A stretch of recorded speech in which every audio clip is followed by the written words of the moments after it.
This video is designed to help you relax or fall asleep. Before we begin, if you think you might fall asleep, please introduce yourself in the comments.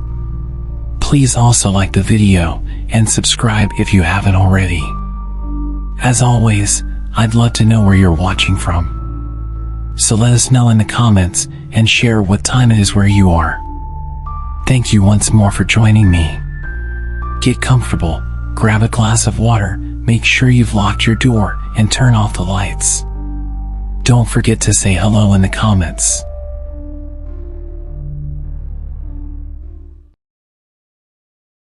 It's time to close your eyes.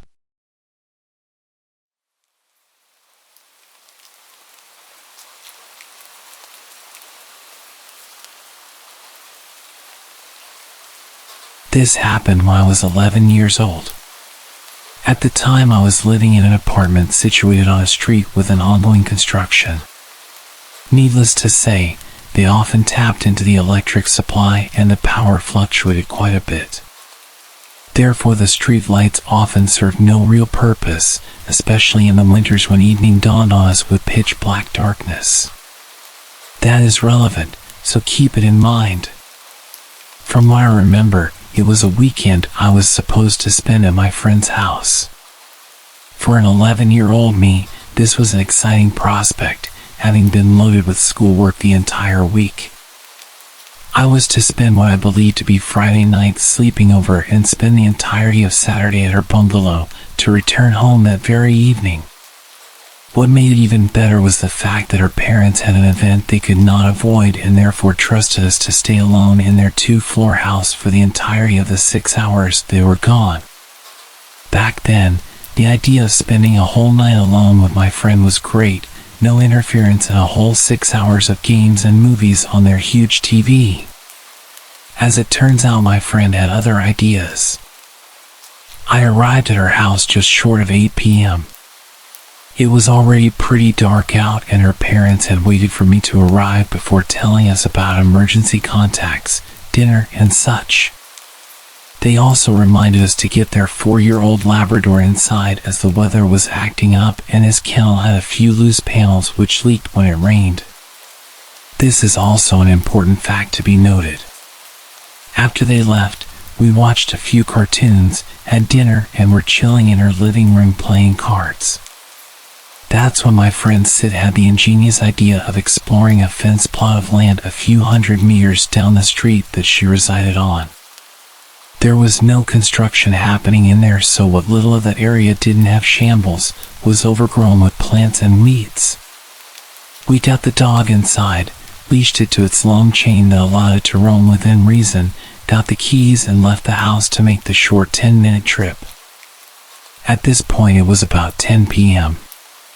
In retrospect, this is where we still had a chance to avoid this particular encounter, but being curious and daring kids, we ventured anyways.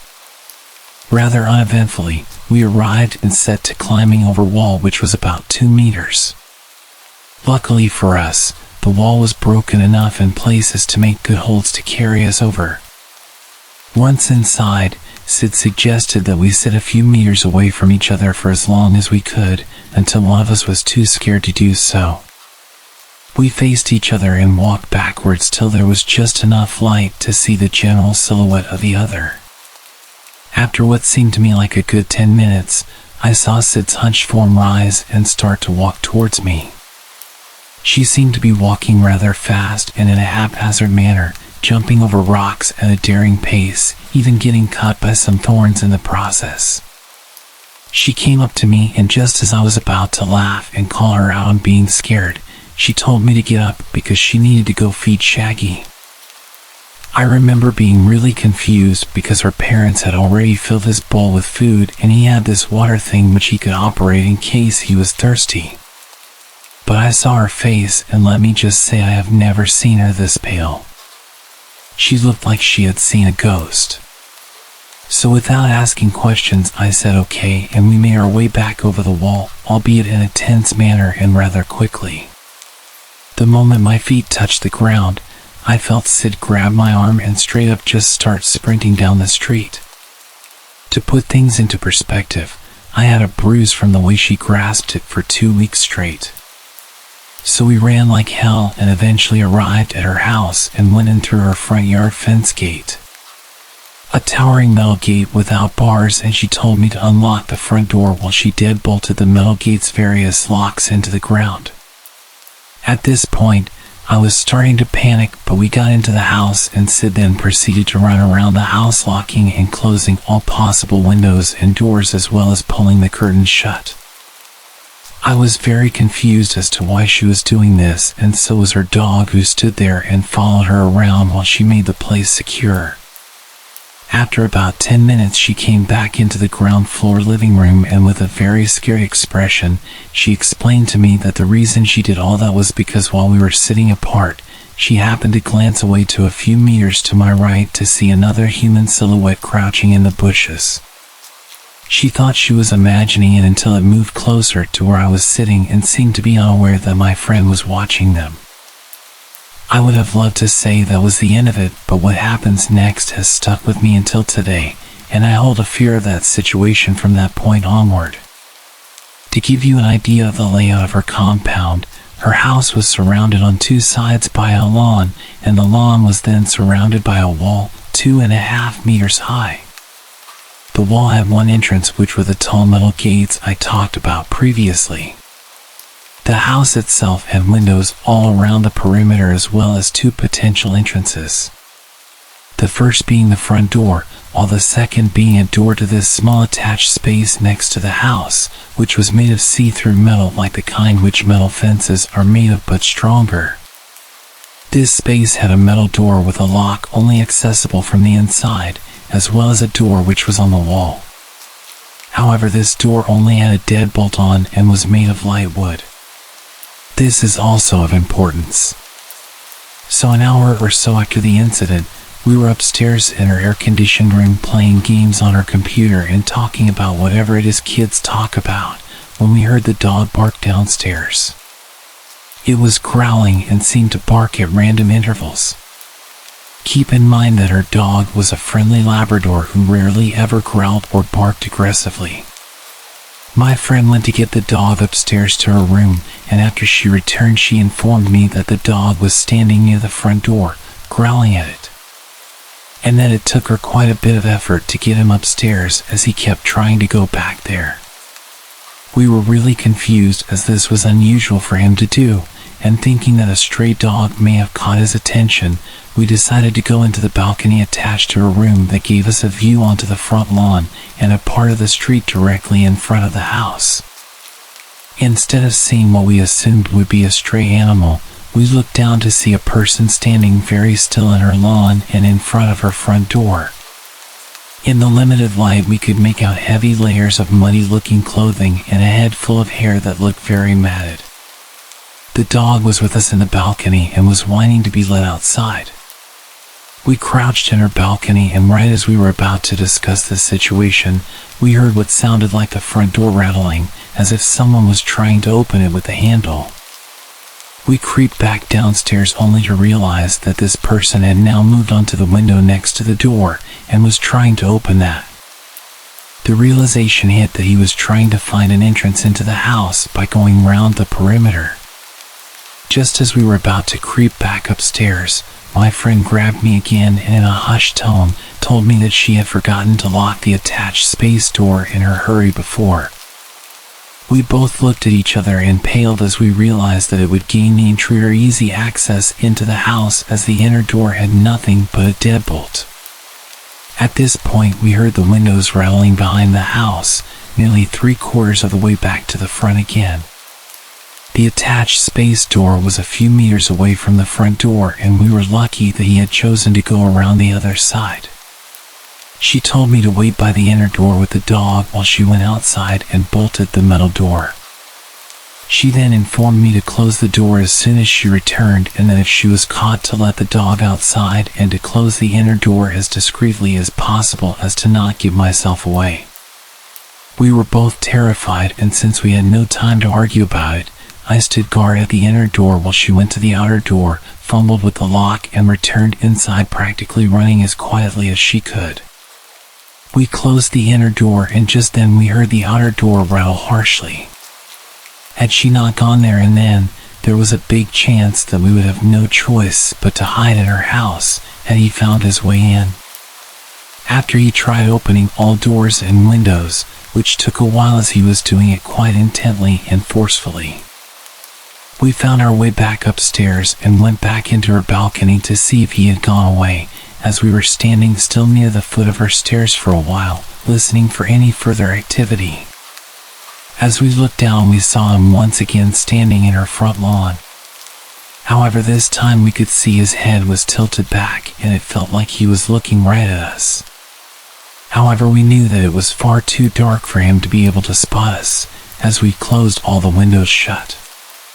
We had proceeded to kill the lights in her room, as well as drawn the curtains as to not let her little bedside light escape the blinds. He then started giggling in the quiet of the night, and proceeded to go down on all fours, crawling around the lawn in front of the house while his laughter grew. In retrospect, we should have called the authorities at this point, but being the terrified kids we were, we did not want to get into trouble for not even being able to follow simple instructions. He did this for nearly half an hour, only to stand up once again facing the street. Then he started climbing on top of the kennel in the corner, up onto the top of the wall, and then jumping down to repeat the loop. We stood still in our balcony, waiting to see if he would return, but an hour passed, and that was the last we saw of him. At around 2 a.m. her parents returned. The next morning they were very confused as to why all the doors and windows were closed on such a pleasant night, and why there was mud on the front doorknob. We said we just wanted to play in the dark inside the house, lying about the actuality of the situation. To this day I do not think the man has been caught.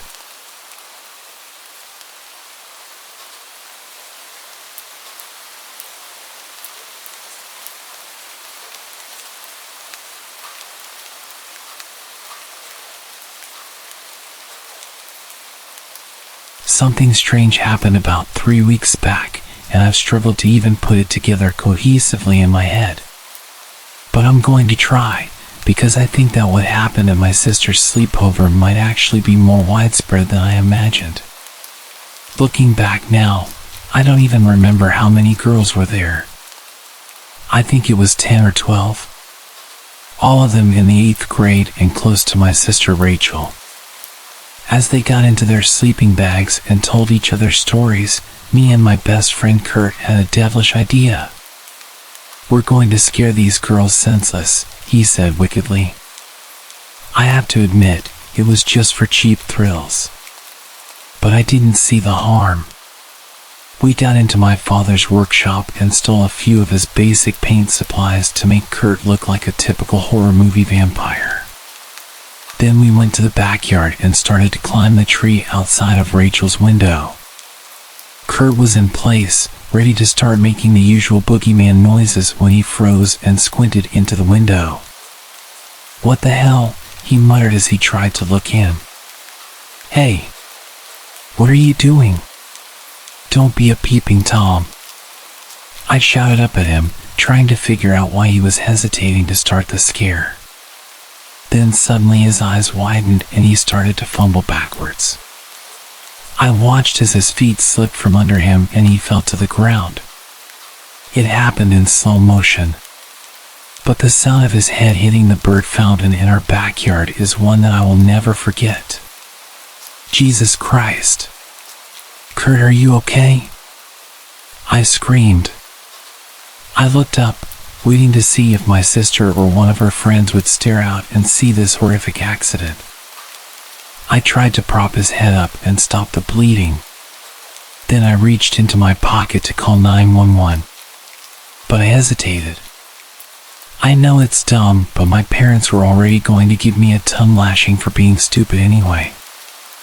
I didn't want the cops to find me for something like this, so I ran inside and used Kurt's phone instead. As dumb as that was, what I did next was even stupider. I went back out and after checking to make sure he was okay and not bleeding out, I decided to climb the tree and see whatever it was that had caused him to act so strangely. Slowly, I crawled up the branches and peered through the window to where my sister and her friends were sleeping. All except for one of them. It's been so long now and I still remember that ungodly sight. One of the girls was standing there, crouching over the other girls with a sharp knife, slashing wildly at the defenseless sleeping friends. I will never forget the look on her face as she swung that knife. That's when the girl looked straight at me. I nearly fell back like Kurt did. But instead, I stared her down across the darkness. She'd already seen me. What good would it do running away? She could never make it outside in time to catch me regardless. Suddenly, she started making her way to the door, and I could see that some of the other girls were moving. I scrambled to get out of there. I didn't even wait for paramedics to show up and help Kurt. I didn't want to be around if she was coming to get me. I ran for what felt like hours and ended up at my grandparents' house on the outskirts of my town. I frantically tried explaining to them what had happened. They called my parents and eventually they started putting the story together. Kurt was in the hospital with his head injury and apparently all the girls were fine. I went to see Kurt a while later to see what he remembered. Nothing. So now there's rumors that I attacked Kurt and put him in hospital and then ran away to avoid trouble. I tried talking to my sister about what I saw, but she denies that anything of the sort happened and treats me like I'm crazy.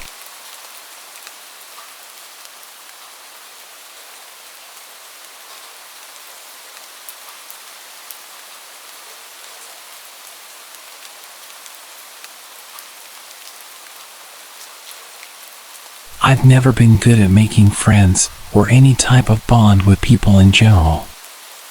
I'm not even close to most of my family members like I'm close to Jessie. Jessie is my best friend. I've known her only for a year and a half, but she's literally my world. She's the only person I can speak to, the only person who understands me.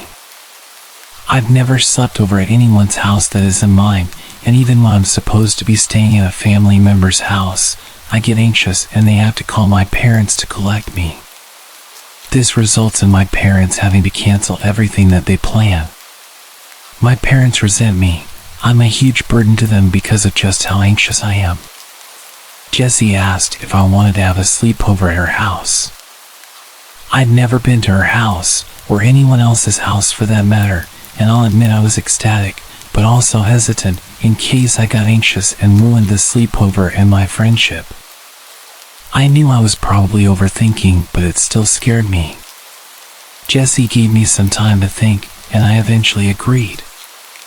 I told my parents and they were pretty shocked, but decided to let me go because I had an actual shot at making a best friend for life.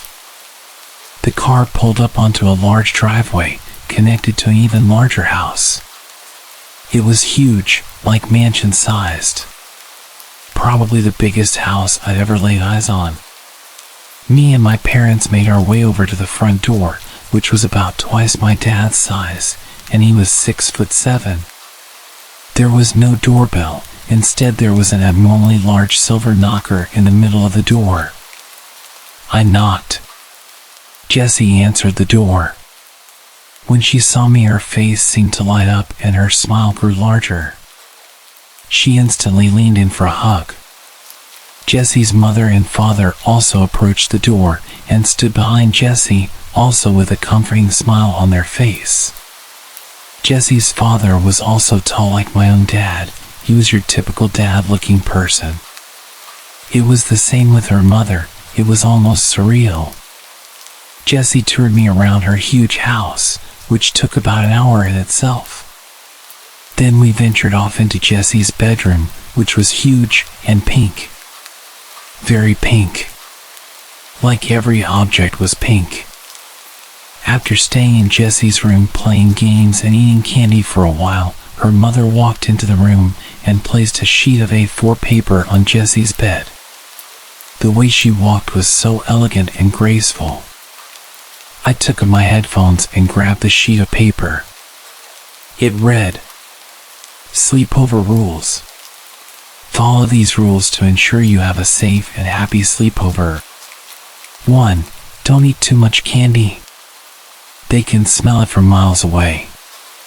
2. Do not leave the bedroom after 1:45 a.m. Please remember this rule.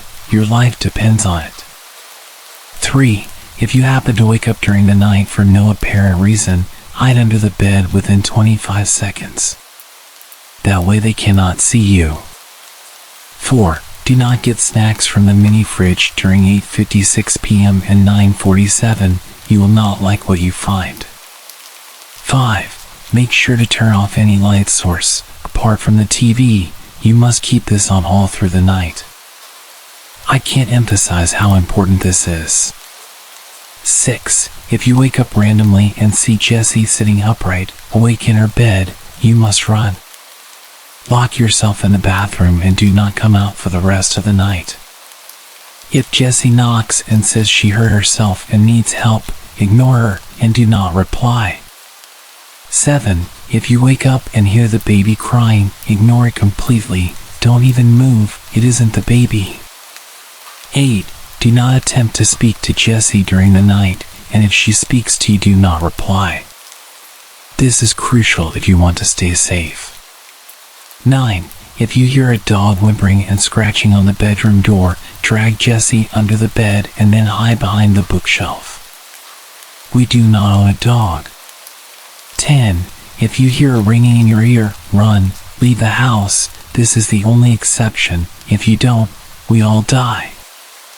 Have a lovely sleepover, smiley face. It had to be some kind of joke. These couldn't have been real, but I still had a feeling that I should follow these creepy rules. I folded the piece of paper and placed it in my right pocket. Then sat down again to play with Jessie. After about an hour, Jessie's dad opened the door. It's bedtime, girls. You must go to sleep. I suddenly got very anxious, because this is why I had to start following the creepy rules. I held back all of my emotion because I didn't want to lose a friend like Jessie. Me and Jessie both got into bed. We top and tailed so my head was at the bottom end of her bed. Good night. Sweet dreams, she said, in between yawns. I don't know how my dreams were going to be sweet after reading those rules. Surprisingly, I fell asleep pretty quick. My sleep was pretty deep, and I didn't have any nightmares like most nights. And that's when I woke up. My stomach sank. I turned to see Jessie sitting upright in her bed, wide awake. I didn't want to believe that these rules were true, but my instinct was to just run. I bolted into the bathroom and locked the door behind me. After a solid few minutes of hyperventilating in Jessie's bathroom, I decided to unlock the door. I thought it was all probably stupid anyway. Just before my hand reached the lock, someone knocked on the door. I froze. Tina, help me. I've hurt my head and my vision's going blurry. I desperately wanted to open the door, but something in my head advised me against it.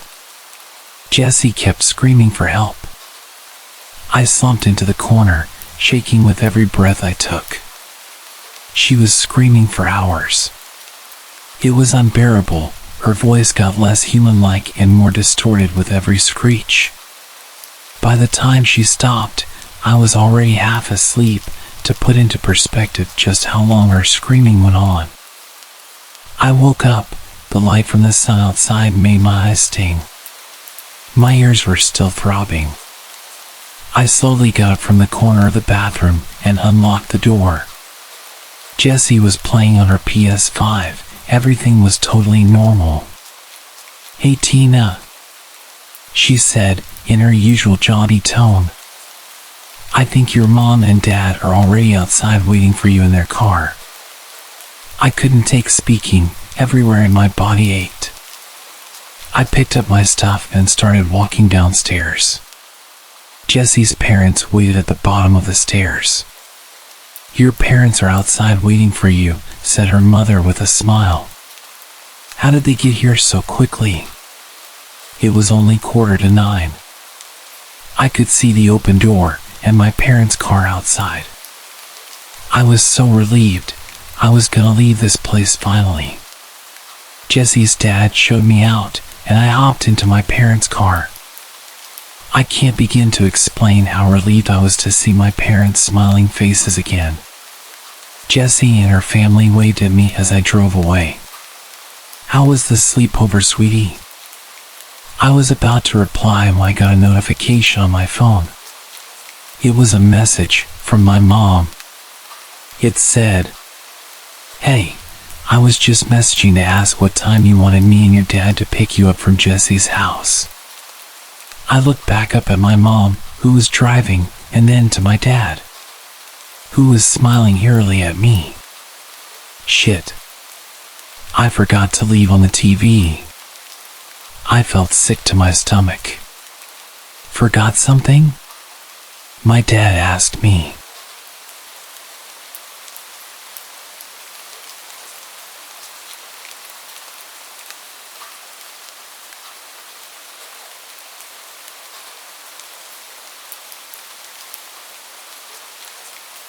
I've always been good friends with one of my cousins, Cole. We're both the same age. The two of us were not quite inseparable, but we always did get along very well together, and were often found together, both in school.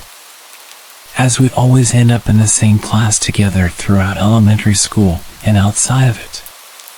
When we were 12 and in the 6th grade, I was hanging out with Cole on a Friday afternoon around the later part of May, and we were psyched at the start of the weekend.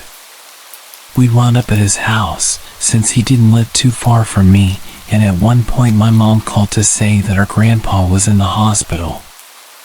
While the issue with our grandpa wasn't expected to be life-threatening, he was being kept at the hospital overnight for observation, and both my parents and Cole's were planning on staying with him and grandma at the hospital, since my mom and her sisters were the two of their siblings who lived close by. I was told that I was given the okay to stay at Cole's house for the night, with Cole's 15-year-old brother Hunter being in charge while our parents were out. This was fine by us. I got along well enough with Hunter, and he was never the bossy older cousin that some of my other friends said they had to put up with. We ordered out for pizza, and enjoyed goofing off. At around 9 or so, there was a knock at the front door, and Cole went to answer it. I was a bit curious as to who it could be at that time of the night, and so I watched from a ways back. At the door were two older guys. They said that they were with the city and that they were investigating reports about the water pressure supposedly being bad in the neighborhood. They asked Cole if his parents were home, and when Cole said they were unavailable at that moment, which we were told to say to strangers if our parents weren't home, the guys started asking a bunch of questions about how the water pressure was in the house and if they could come inside to check. Hunter came over at that point and politely told the guys that the water pressure was fine and perhaps they should move on to check on other homes in the neighborhood. The guys seemed reluctant to leave, but turned and walked away after Hunter started closing the door. After the door was shut, we looked at each other and shrugged, but didn't think too much of it after that and went back to goofing off. Eventually, we decided to go to bed. Cole and Hunter shared a bedroom, and we all agreed that I'd sleep in there with them, rather than me hitting the sack on the couch or something like that, so that we could talk while we fell asleep. Hunter grabbed a sleeping bag out of their camping supplies for me. When we got into their bedroom, they stripped down to their briefs, and I remembered Cole had mentioned to me once a while back that they had started sleeping in just their underwear. Since I hadn't originally planned on staying the night, I hadn't brought anything with me from home as far as overnight stuff, but since I wasn't in the mood to sleep in my clothes, I stripped down to my briefs as well, though I felt a bit embarrassed, even though we were all guys there and I knew they wouldn't say anything or be judgmental. They climbed into their beds and I quickly crawled into the sleeping bag, and after talking for a while about random stuff, we eventually fell asleep. Early the next morning, I got up because I had to pee, and so I quietly got out of the sleeping bag and did my business in the bathroom. On the way back to the bedroom, I heard something in the family room, which was on the opposite end of the house from the bedrooms and particular bathroom I was using. I didn't pay too much attention to it at the time, thinking it must be either Cole or Hunter, until I got back into the bedroom and realized that both of them were still in there. Trying not to panic, I woke them and told them that I thought someone was in the house. They quietly followed me, and the moment we walked into the family room, we saw the two guys from the night before in there, and it was rather clear they were robbing the place. One of them started moving towards us as he pulled out a wicked-looking knife. The three of us promptly raced to the front door, somehow managed to get it unlocked and open, and we fled outside. As luck would have it, a cop was driving by at that particular moment. We quickly flagged him down and told him about the two guys in the house. The cop called for backup, and within a couple of minutes several other cops were there, and they proceeded to enter the house, and after some searching they caught the two guys.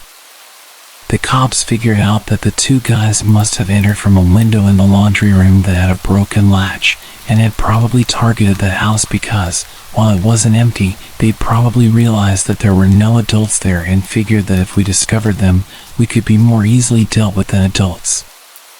To add insult to injury, while we were waiting outside while the cops searched the house, some of the neighbors came out to see what the commotion was about. This included some kids who went to the same school as Cole and me, including a few who were in our 6th grade class with us. It was during that time that the three of us realized that we'd never had the chance to get dressed. So just like in the stereotypical nightmare, we had to stand outside in full view of everyone in just our briefs for what seemed like forever, before being allowed back inside. When we went back to school on Monday, we had to put up with more than a bit of snickering, stares, and mockery for the next few weeks until school ended for the summer.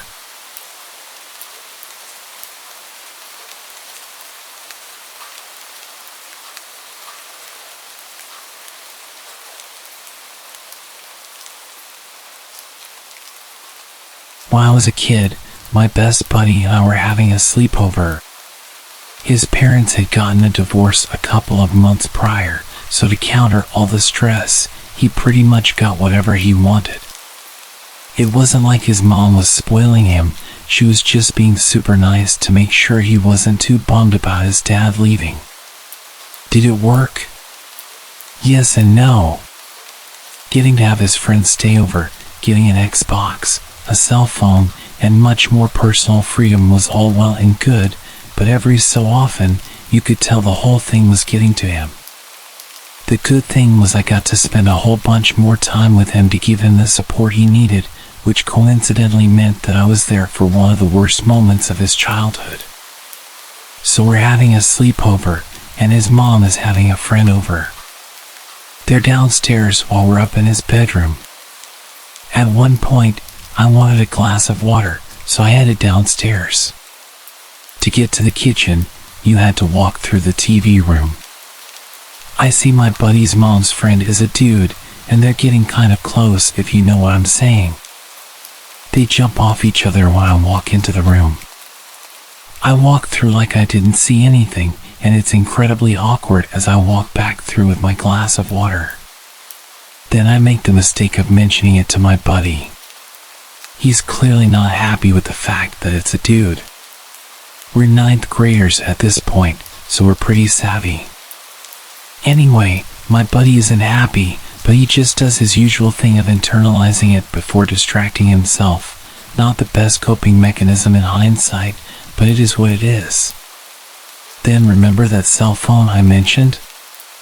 Well, his mom bought it for him so he could keep in touch with his dad, which he then does. And guess what's the first thing he tells him? That there's a strange dude over at his house. I totally blame myself in the moment. It sucked so hard. When my buddy hung up, turned to me with a smug grin, and said, Dad's on his way over. I just knew something bad was going to happen. I kind of wanted to leave, but at the same time, my whole reason for being there was to be a good friend to Ryan. I had a really healthy family life at home.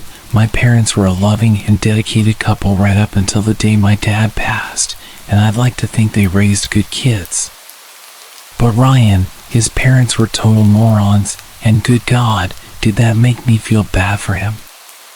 So I stuck around. I knew something horrible was going to happen, but I had zero clue how bad it would really get. My buddy's bedroom window overlooked his driveway, so when his dad finally did show up, we could see and hear almost everything that happened down there. His dad, and I'm not embellishing here, hurtled up the driveway at like 40 miles an hour, screeched to a stop, and didn't even shut his door when he climbed out of his car. Ryan watched him, looking at him like his dad was a knight in shining armor for a few seconds, right up until he said, "Oh crap, I think my dad has a gun."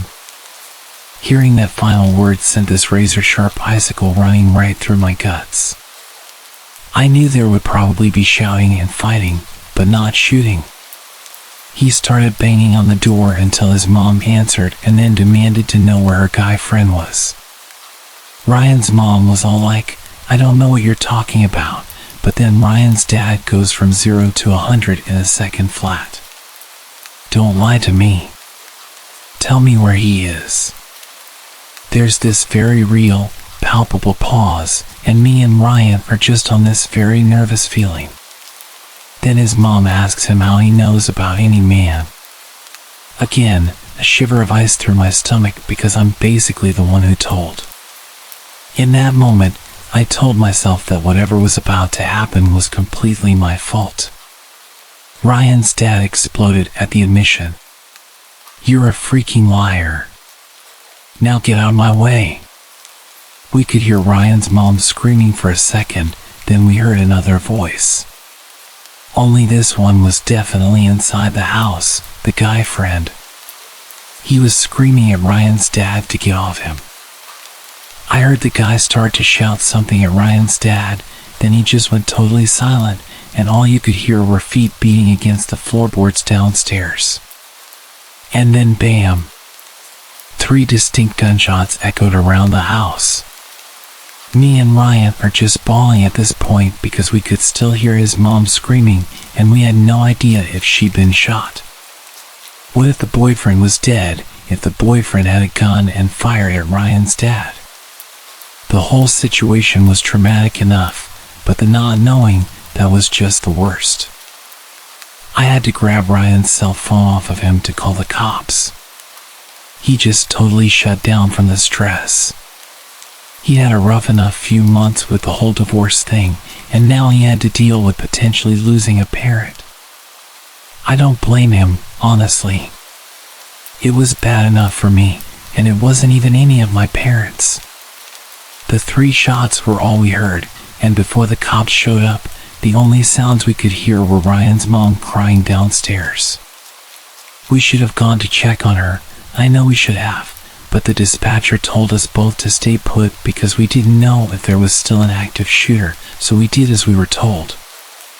Thankfully, everyone turned out to be okay, and no one was even shot. Ryan's dad had aimed the gun at his mom's friend as soon as he laid eyes on him, but the guy was quick and just bolted out the back of the house.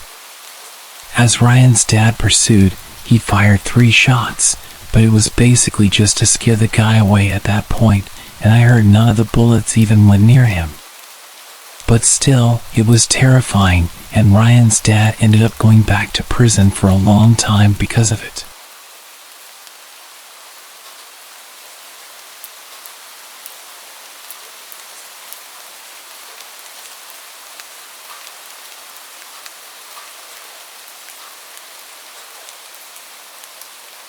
Back when I was a kid, I had this friend in elementary school.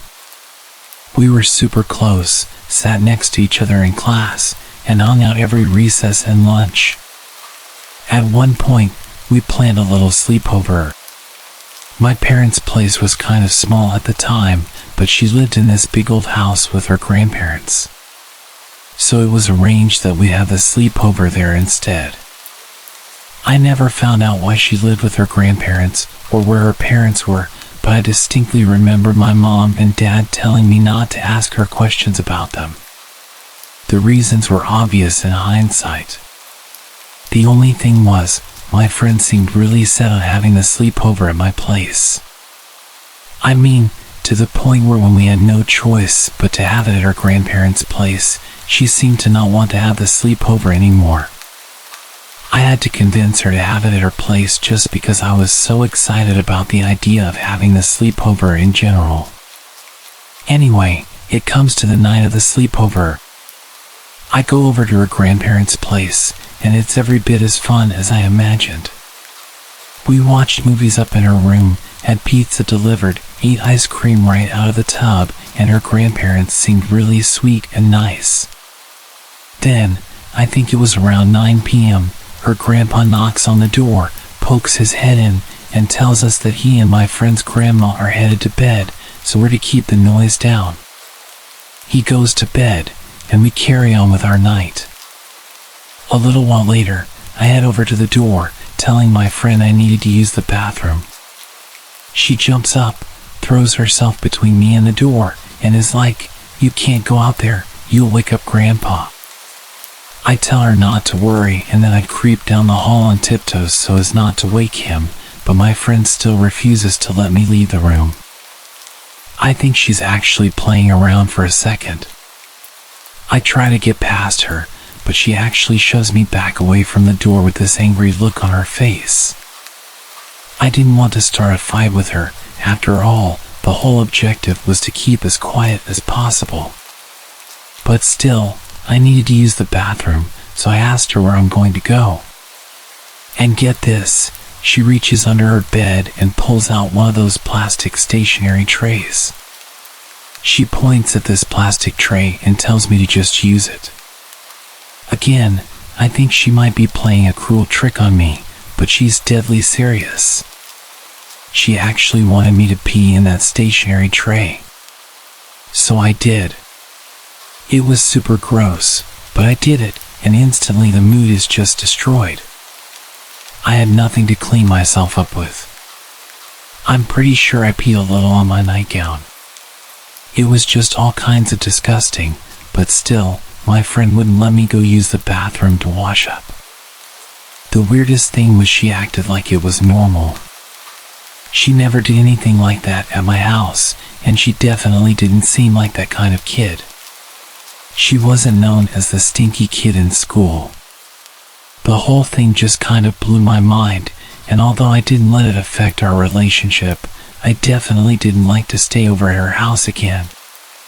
We stayed close for a long time after, but ended up going to different high schools because she moved in with her aunt over in St. Paul. We kept in touch using MySpace back when that was still a thing, but I never got to the bottom of her weird nocturnal bathroom habits. Not until well after her grandpa passed away. My friend's grandpa had attacked her multiple times in the night. It was a little more complicated than typical abuse. He was a veteran and suffered heavily from post-traumatic stress. Every few nights he'd be found patrolling the house, apparently sleepwalking or having a mental episode. There were a few times when my friend would go to use the bathroom and he would physically tackle her and accuse her of being the enemy. He would apparently interrogate her and inflict pain on her to make her talk. It was all really tragic because he was a great guy if you met him. When he died, she seemed to take it really badly. When I called her, she broke down crying so much that she had to hang up, and she wouldn't return any of my texts no matter how much I begged her to get in touch. In the end, me and my mom looked up her aunt's home phone number and called ahead before we drove over. The aunt seemed more than happy to talk to us, but with the caveat that she had something very, very serious to tell us. That was why her mom wasn't around, and it completely ruined her life. She was too young to understand why he would do that to her, and thought he was just abusive. There wasn't much awareness about his condition back then, so everyone involved just thought he was terrible towards his daughter. She ended up with an addiction problem, which is why she wasn't in the picture. She insisted on not letting the judge give the grandparents custody, but the judge ignored her because she was obviously an addict. I think they were just so terrified of him that they just couldn't talk about it ever, and it was only after he died that it all came spilling out in various forms. The aunt that she was living with was her mom's cousin, so obviously wasn't around for what was happening when they were kids. It was absolutely horrifying hearing about it just as her friend, so I can only imagine how terrible she felt. Knowing she was so close to the abuse, but just not being able to see it. And then it all made sense to me why she didn't want me walking down the hall at night. Why she'd taken to peeing in a stationary tray that she kept hidden under her bed. She wasn't being mean or weird when she made me do it, she was protecting me. No wonder she didn't want me to have the sleepover at her place. And I'm really not trying to make this whole thing about me when I say this, but I feel horribly guilty for not saying anything to my parents at the time. I didn't want to embarrass her, she was my best friend. But that's just the thing about being a kid, isn't it? That naivety. You do dumb stuff even if you don't mean to, and that's what my therapist tells me. I try to believe it, I really do, but part of me will forever remain convinced that somehow I'm to blame.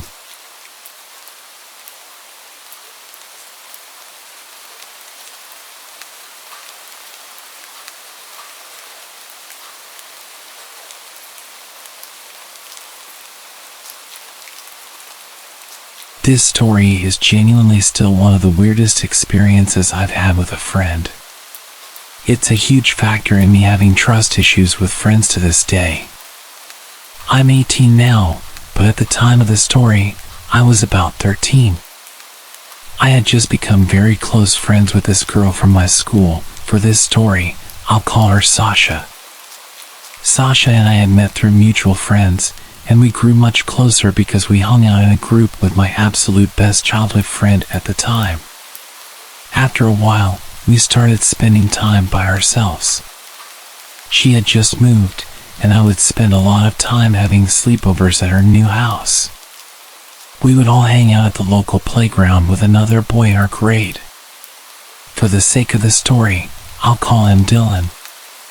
At the time, I was in a flirty relationship with Dylan. Sasha knew this and kept trying to get us to spend more time together by going to the playground and such. When she proposed we all take a little time away to go to her aunt's mansion, we were all really excited. Sasha's mom had confirmed beforehand that we were all allowed to go, and told us that we'd basically be house sitting for free while getting to stay at a lovely place.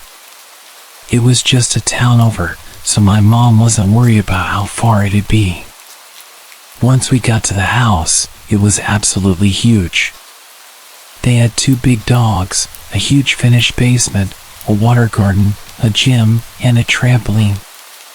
At the time, I was just so overwhelmed with everything they had. But after a while, Sasha started saying how bored she was. From previously hanging out with Sasha, I had known her to be quite dramatic. She would switch up the things she'd say depending on who she was with and would completely lie for seemingly no reason. But I was young and hadn't completely figured out the extent to which a person could take those red flags. Her boredom was a bit weird to me, seeing our surroundings, but when she suggested we do something, I reluctantly agreed and asked what she had in mind. Sasha then told me that she wanted to take a mall trip so we'd have cute clothes for the upcoming county fair. She took her phone into the other room to call her mom and ask for some money for the shopping trip. I heard the whole conversation from the room over. I heard Sasha's mom word for word say that her aunt and uncle were being charitable and wanted to thank us for house sitting by giving us some money for shopping. Sasha's mom then said to Sasha to take some more money from the drawer in the closet in the bathroom, which is where I was standing. They both seemed so genuine. I was really shocked and impressed when Sasha's mom said we could have such a big amount of money. At my age, I think it was about $500, and Sasha took more for herself. I was completely fine with the amount and thanked them profusely for it. I didn't really have much money growing up with a single mom, so as Sasha was looking through the drawer, I genuinely thought that was just what upper middle class families did. Looking back, I can now call out so many points where I would have left, but I didn't have a ride home and didn't really know how to describe the situation to my mom just yet. So I trusted Sasha, and we went to the mall. This is when Dylan met up with us to begin his stay there. Wanting to win Dylan over a bit, I shared some of the money with him. Both of us spent just enough to get a hoodie and food. Sasha used the rest of the money for herself. We walked home that day, which Sasha insisted we do, although it was freezing and we were about 30 minutes away. These were the moments looking back where I know Sasha was off about the whole situation. When we finally got home, I remember Sasha instigating a fight with Dylan, and he got so mad he fell asleep. The day after that was the fair, so we all cleaned up and went home. Sasha's parents provided us all with transportation. Once we got to the fair, I remember Sasha having to leave early because she and her mom were having problems. But I tried not to ask questions because, again, I was aware things were a bit off in their situation. A few days later, my mom got a random Facebook message from my previously mentioned best friend's mom. She had sent my mother a message describing how awful of a child I am and making several shocking claims with an attached article from the police. It apparently featured mine and Dylan's faces and stated that we had stolen around $7,000 from the most popular women's basketball team's donations. Directly after this, Dylan's mom called mine, initially thinking that we had told them Dylan stole it. After figuring out we hadn't, we both knew there was only one person it could have been. I still can't wrap my head around the whole situation, but my prior best friend's mom always thought badly of me after this. Some people probably still do. From what I've gathered, Sasha's mom had probably sent us there with the intention of having Sasha or Dylan take the money, knowing we trusted her as an adult. Since Dylan and I are black and Sasha was a white girl in the area we live in, everyone would believe Sasha was completely innocent, especially the police. Unfortunately, situations like this happen a lot, and kids like us are always blamed, even by the people I trusted, like my best friend's mom. Luckily, my own mom immediately believed me. The police and basketball team ended up dismissing everything they said, as Sasha's mom presumably confessed everything to her sister and brother, who owned the house and basketball team. Luckily, Dylan and I ended up dating after this, and we cut off Sasha completely. Although I sometimes still see her face on Instagram, I hope she's doing well, but I would only like to know that from a distance.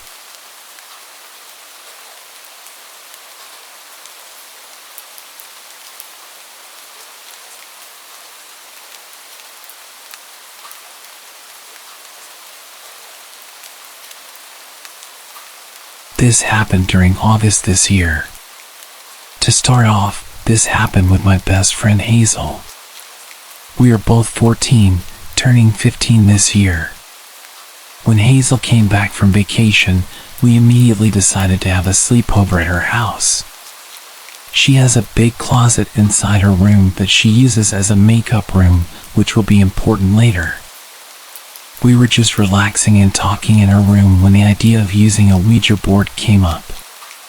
We often joked about how we should try to use it and summon the serial killer Richard Ramirez to see if it could actually happen.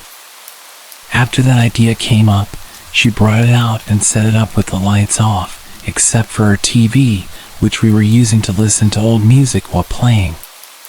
This wasn't her first time playing, and she would say that it doesn't actually work as she's tried multiple times.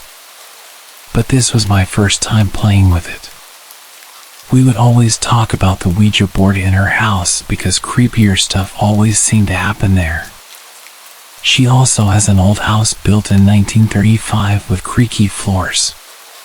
For example, something that happened there to me 3 years ago was when I was trying to sleep around 4 a.m. and I felt something touching my foot for a few seconds. I thought it was her cat and said, "Hazel, why is your cat playing with my foot?" She said, "My cat isn't here right now, he's outside the door." That's when it hit me, and my heart dropped.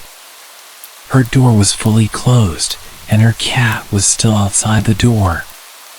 Neither one of us wanted to look or even move after that.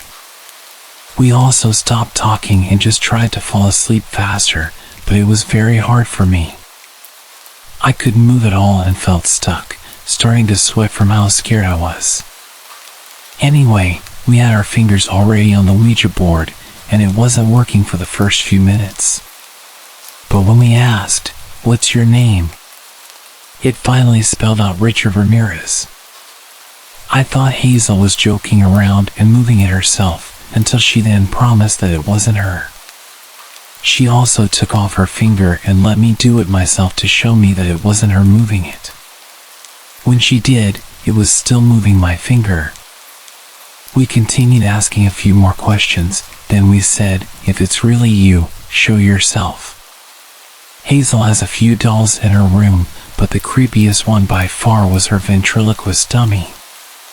After we said that, the dummy's eyes started to blink and then look back and forth. I said to her, "Hazel, your dummy's eyes are blinking." When she saw it herself, she completely freaked out, screamed, and jumped onto me, holding me really tight.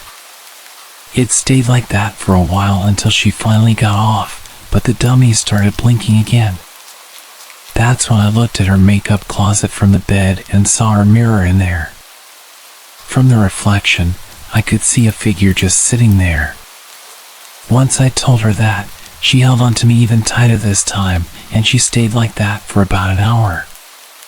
It was about 4 a.m., and we still weren't even in our pajamas yet because we were way too scared to get up, and I didn't want to get up without her. After an hour, we finally said goodbye on the Ouija board, and I was able to convince her to get up with me to at least turn on the lights. When the lights were turned on, she was perfectly fine after that.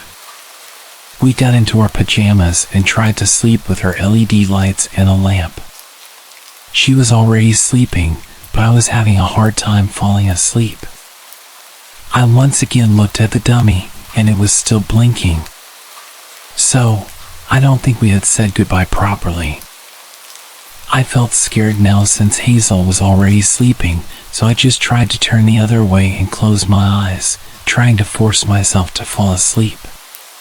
Once we woke up the next morning, everything was back to normal. Everything was fine, and nothing else happened. She tells me that she still sees the dummy blinking sometimes and that she's too scared to go to sleep at night. She sleeps with the lights on. She's considering getting rid of both the Ouija board and the dummy. I still don't think we said goodbye properly, and I know she won't be playing with a Ouija board for a while. I never believed Ouija boards worked or were real until this experience. You should truly be careful when you're playing with stuff like this. You never know who you're actually talking to or what can happen. Especially watch what you say to the Ouija board because it can end badly very quickly. I still don't know if we were actually talking to Richard Ramirez or who it actually was. All I know is that it's real and it actually works, and I don't think I'll ever mess with one again.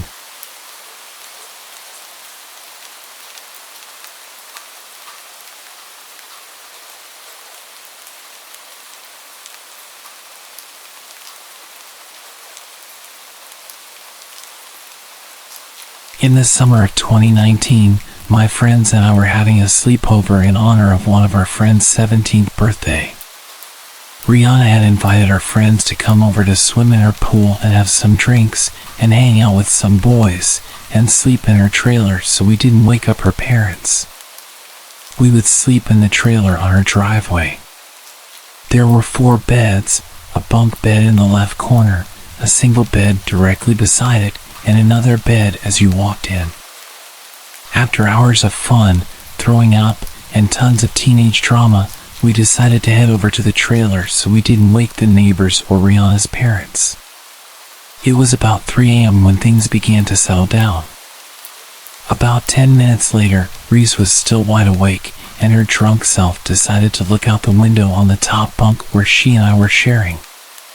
She recalled seeing a teenage boy quickly walking on the sidewalk beside us, repeatedly looking behind himself to watch another guy quickly following him. She decided to stick up for the first boy and yelled random things to get the second guy to stop following him. The second guy, noticeably not sober, instantly heard the screams from Reese and Rihanna, and it caught his attention. Scared, she stayed quiet beside me while I was trying to sleep.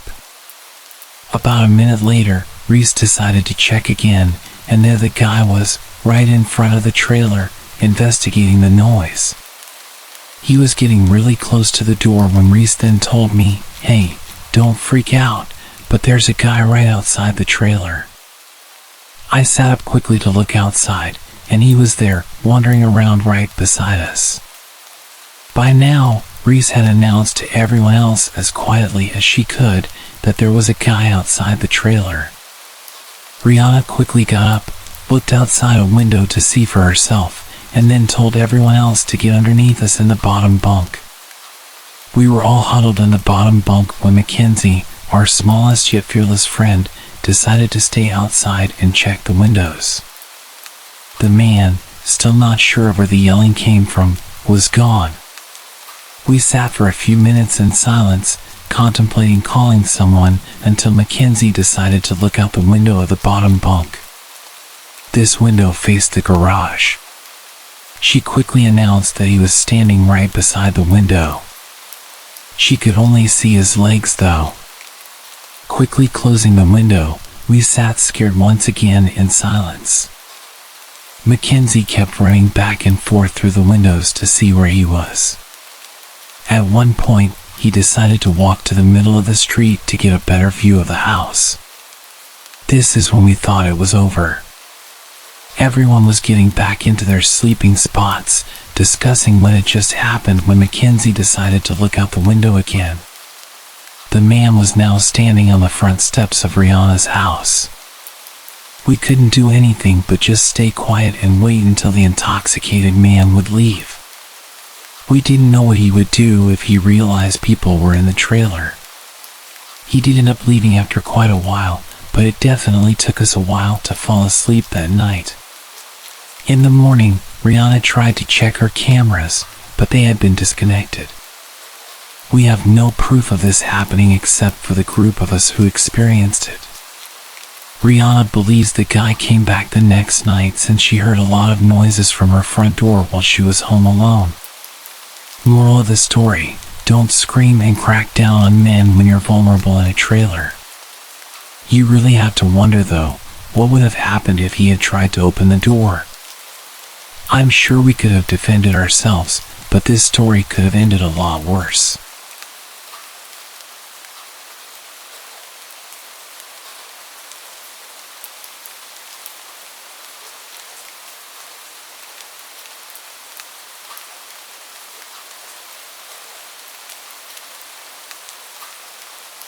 I was 10 years old and had just started 5th grade. I made a new friend in school, Yanni. My parents allowed me to go for a sleepover at her house after they met her mom once. My mom and dad were pretty laid back because I was their last kid. My sisters were more than 10 years older than me. My mom dropped me off, said hello to Yanni's mom, and left. Yanni and I started playing karaoke when her mom decided she was going to leave.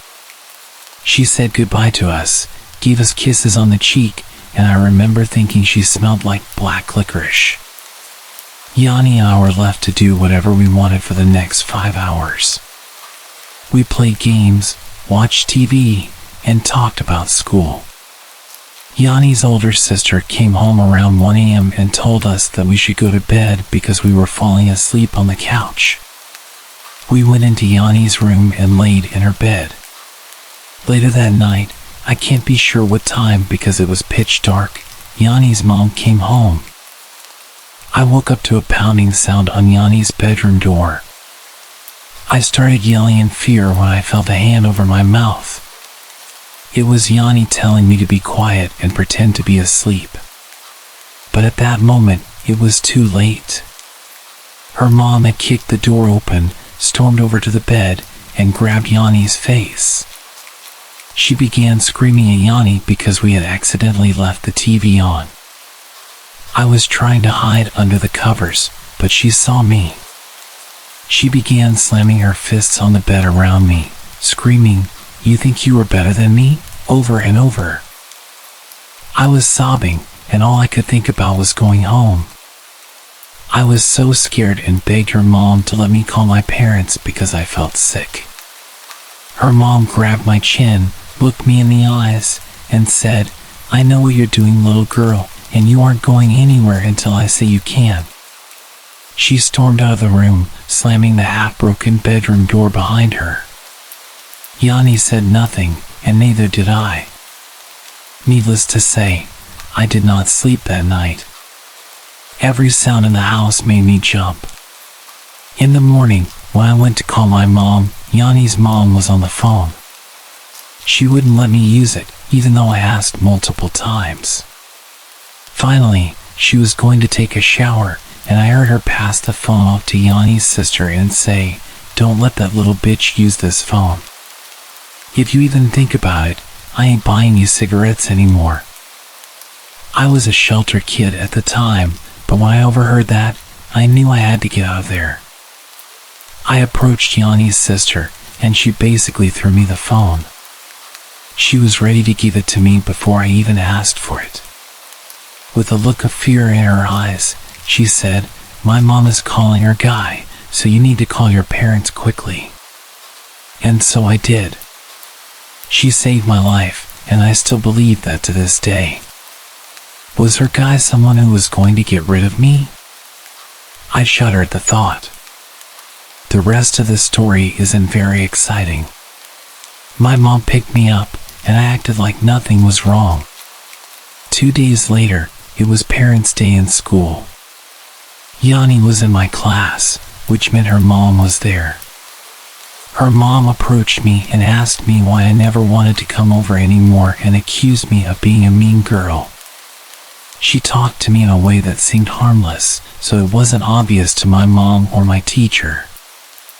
I kept my mouth shut and didn't say a word. Well, until 2 weeks later. My older sister was babysitting me while our parents were at the movies, and I broke down and told her what happened because I couldn't stop thinking about it. She comforted me and told our parents. We hugged each other and cried. A couple of weeks later, Yanni stopped coming to school. My classmates wondered what happened, and so did I. I didn't want to ask my parents what happened. 15 years later, I heard from Yanni on Facebook. There was no life-changing conversation, but we exchanged pleasantries. That's life sometimes.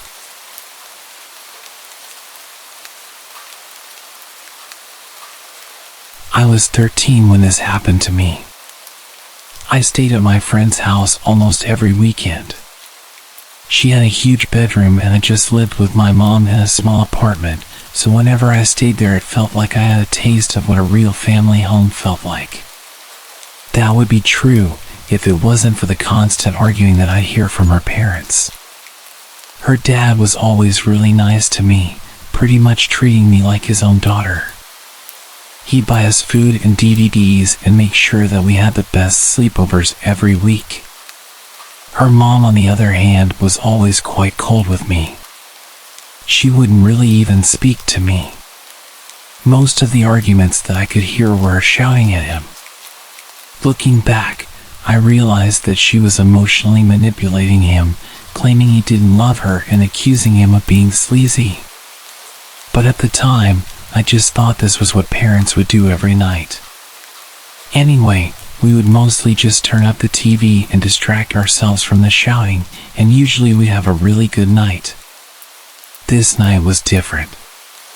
Her dad basically rushed us up to her room, and we could tell he was stressed.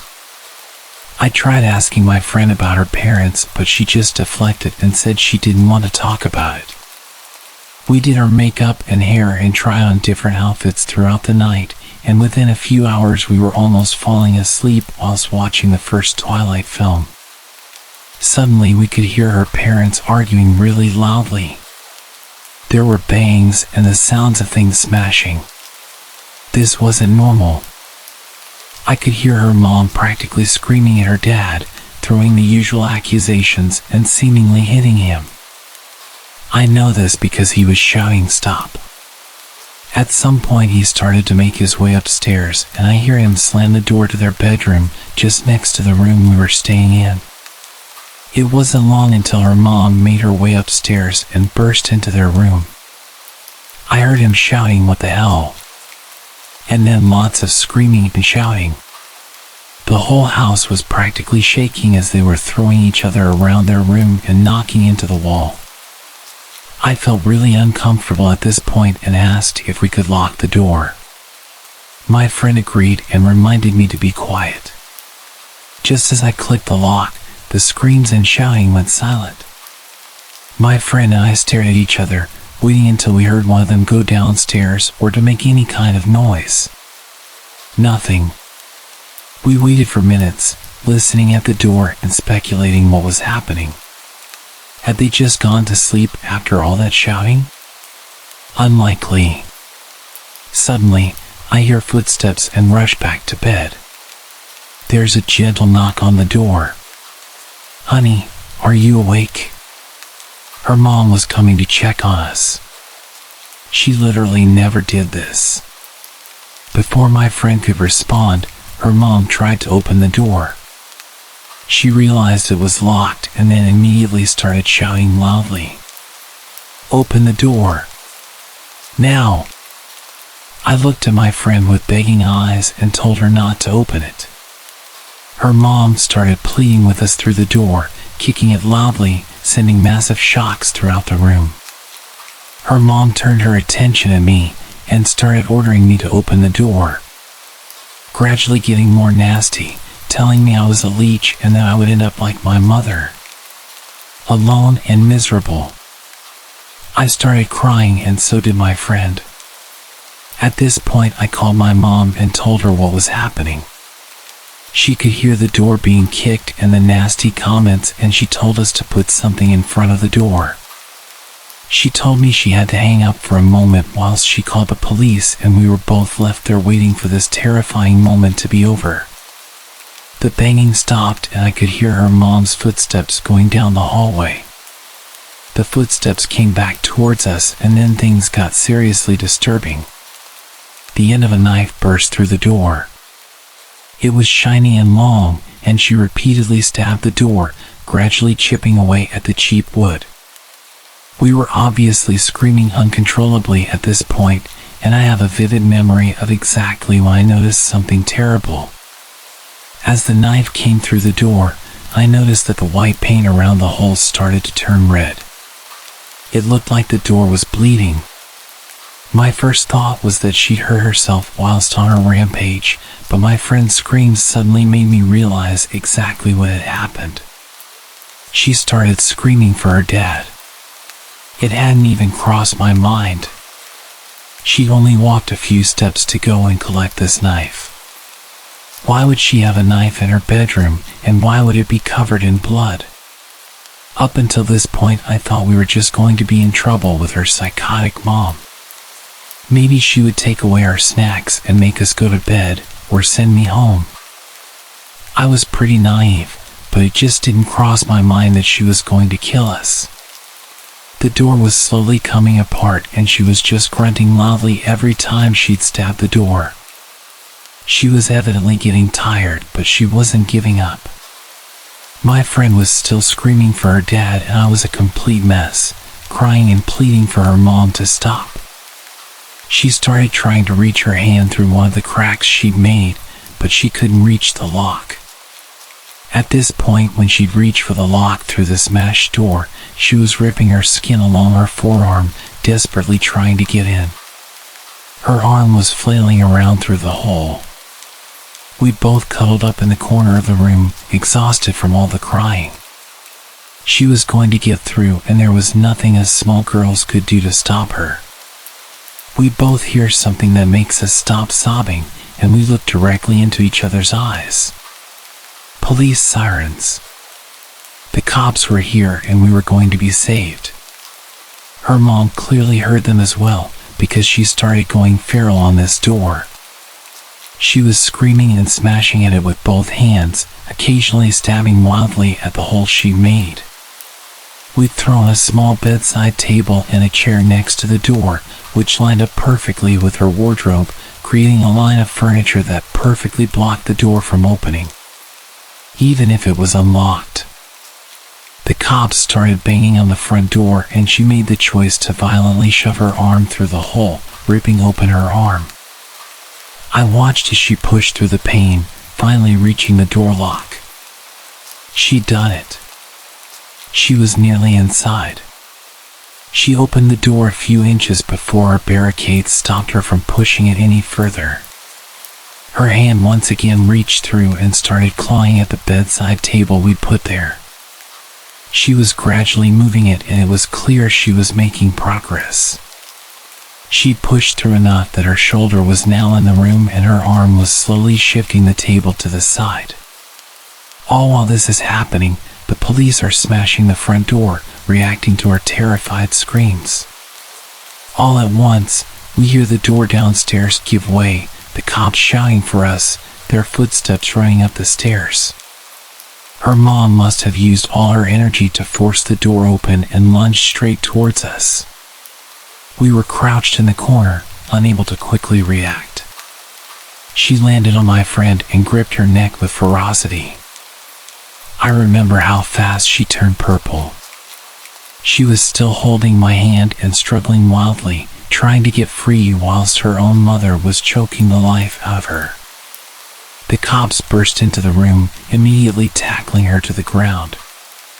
There was so much screaming and shouting and flashlights, and I think they even used a taser. It was overwhelming. My friend lay next to me, barely breathing and having a seizure. They ran to her aid, and one female cop kept checking me and asking me if I was okay, scanning me for injuries and trying to get a response from me. I think I just froze at this point because I don't remember much of what happened after. I know we went to hospital for a while, and I remember them putting a shiny blanket on me, which made no sense to me at the time. Throughout the night, we learned that her dad had been stabbed to death. I think he had over 80 stab wounds, all over his body. Her mom was sent to a psych ward and remains there today, over 10 years later. I never saw my friend again after that night. She was sent away to live with her grandparents. It completely messed me up for years. I was a dark and troubled teenager. Even now I have terrible anxiety around staying at other people's houses. I used to dream about having both parents living at home together, but I realize now that my home life was much better than what my friend had.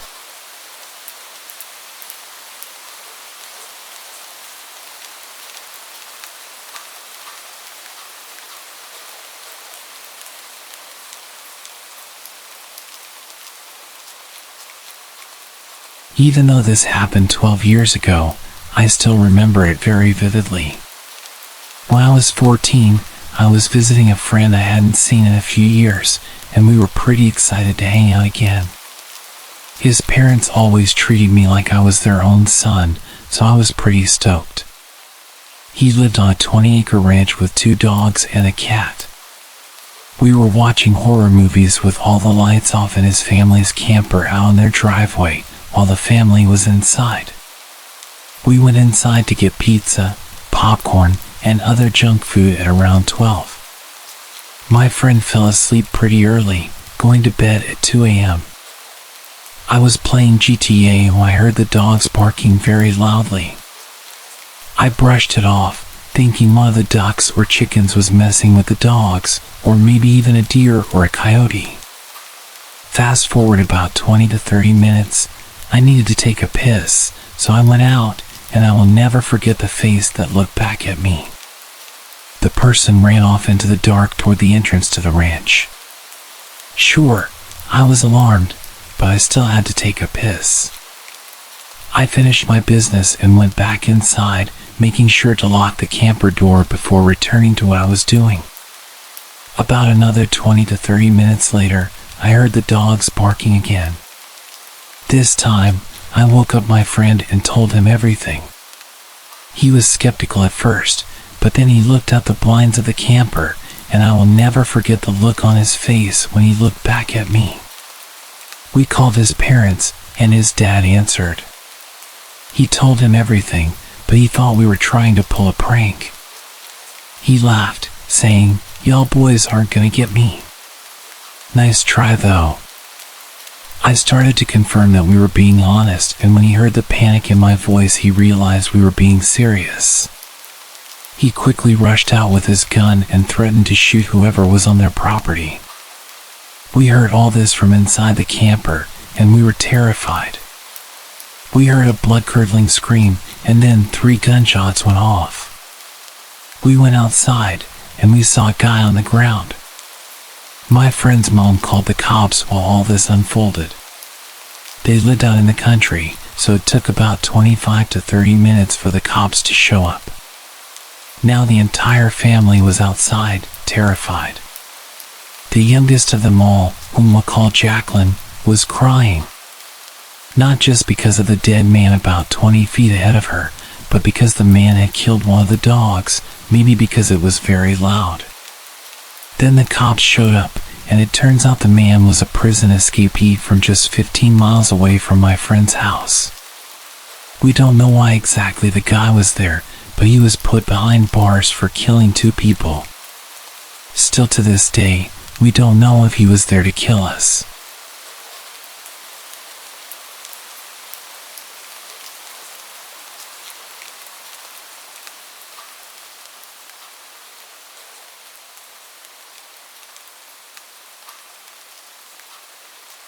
My best friend was sleeping over when we were about 11 or 12, and we were hanging out in my room.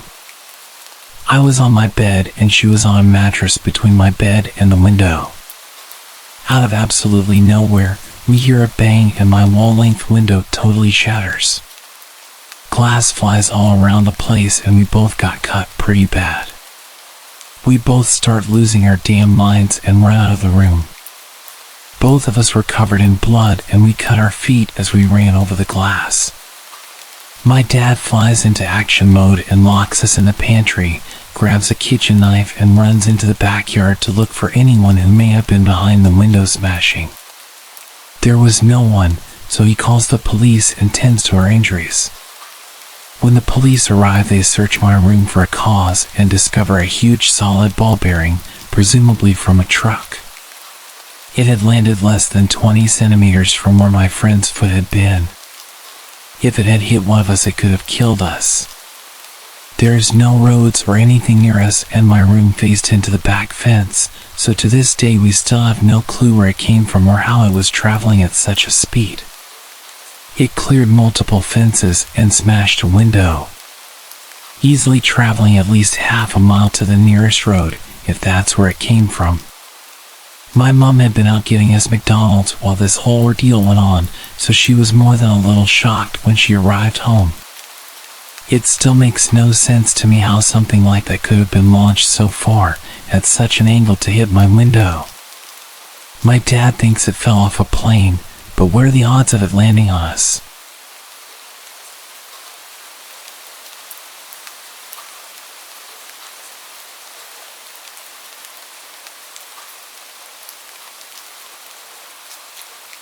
This all happened just recently, in summer this year. I'd been living with my parents until I had a good enough job to move out. About 9 months ago, I was finally ready to leave the nest. The place I found wasn't the nicest neighborhood, but it wasn't too bad. Some of my neighbors actually came over to welcome me and gave me some food. There was one neighbor though, the guy who lived to the right of me, who wasn't exactly welcoming, but immediately comfortable with me like we'd known each other for a long time.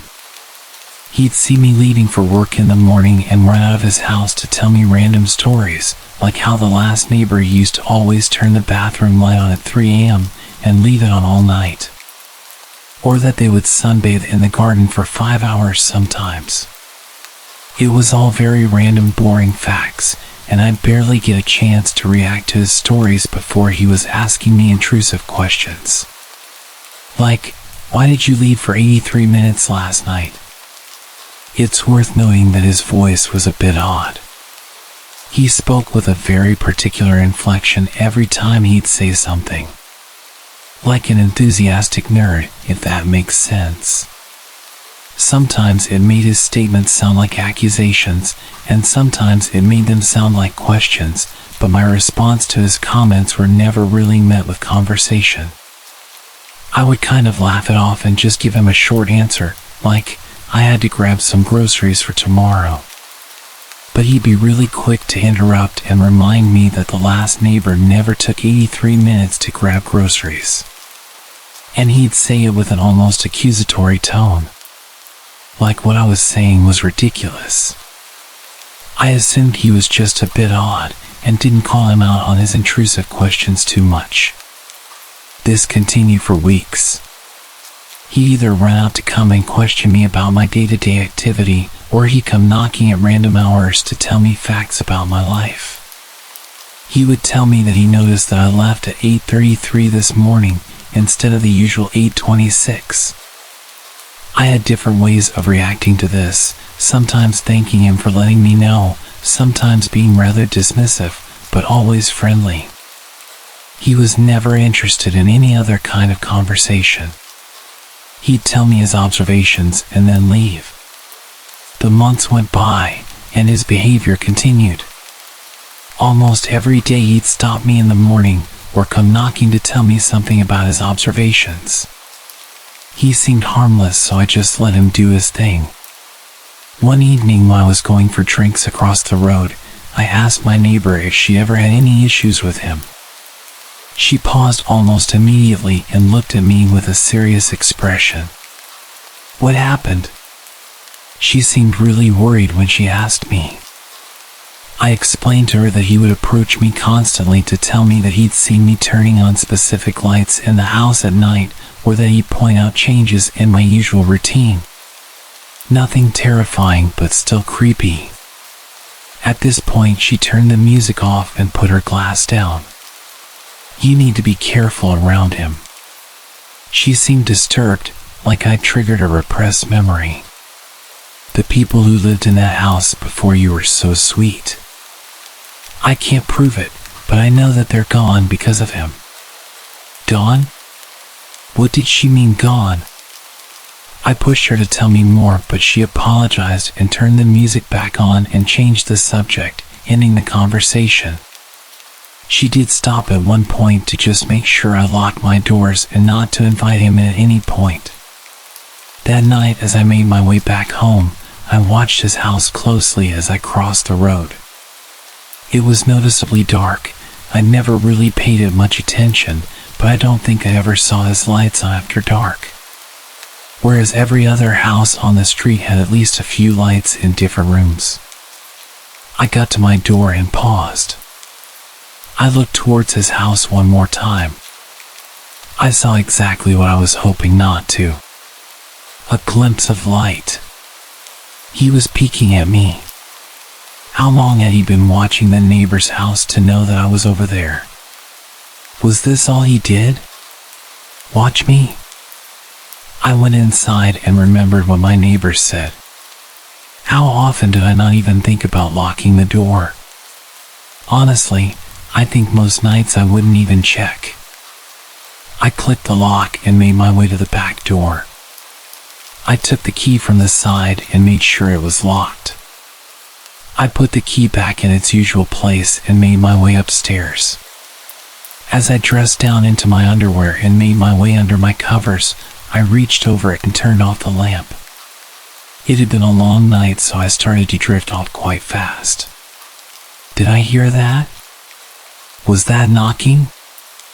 I sat on the side of my bed and waited, anticipating more knocks. About a minute passed and I didn't hear any more knocking, so I assumed I just dreamt it as I was half asleep.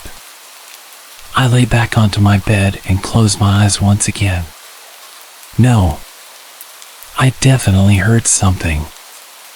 I was in a weird state of being half asleep and a little bit tipsy, so I threw the light on and made my way to the window. I couldn't see anything or anyone outside.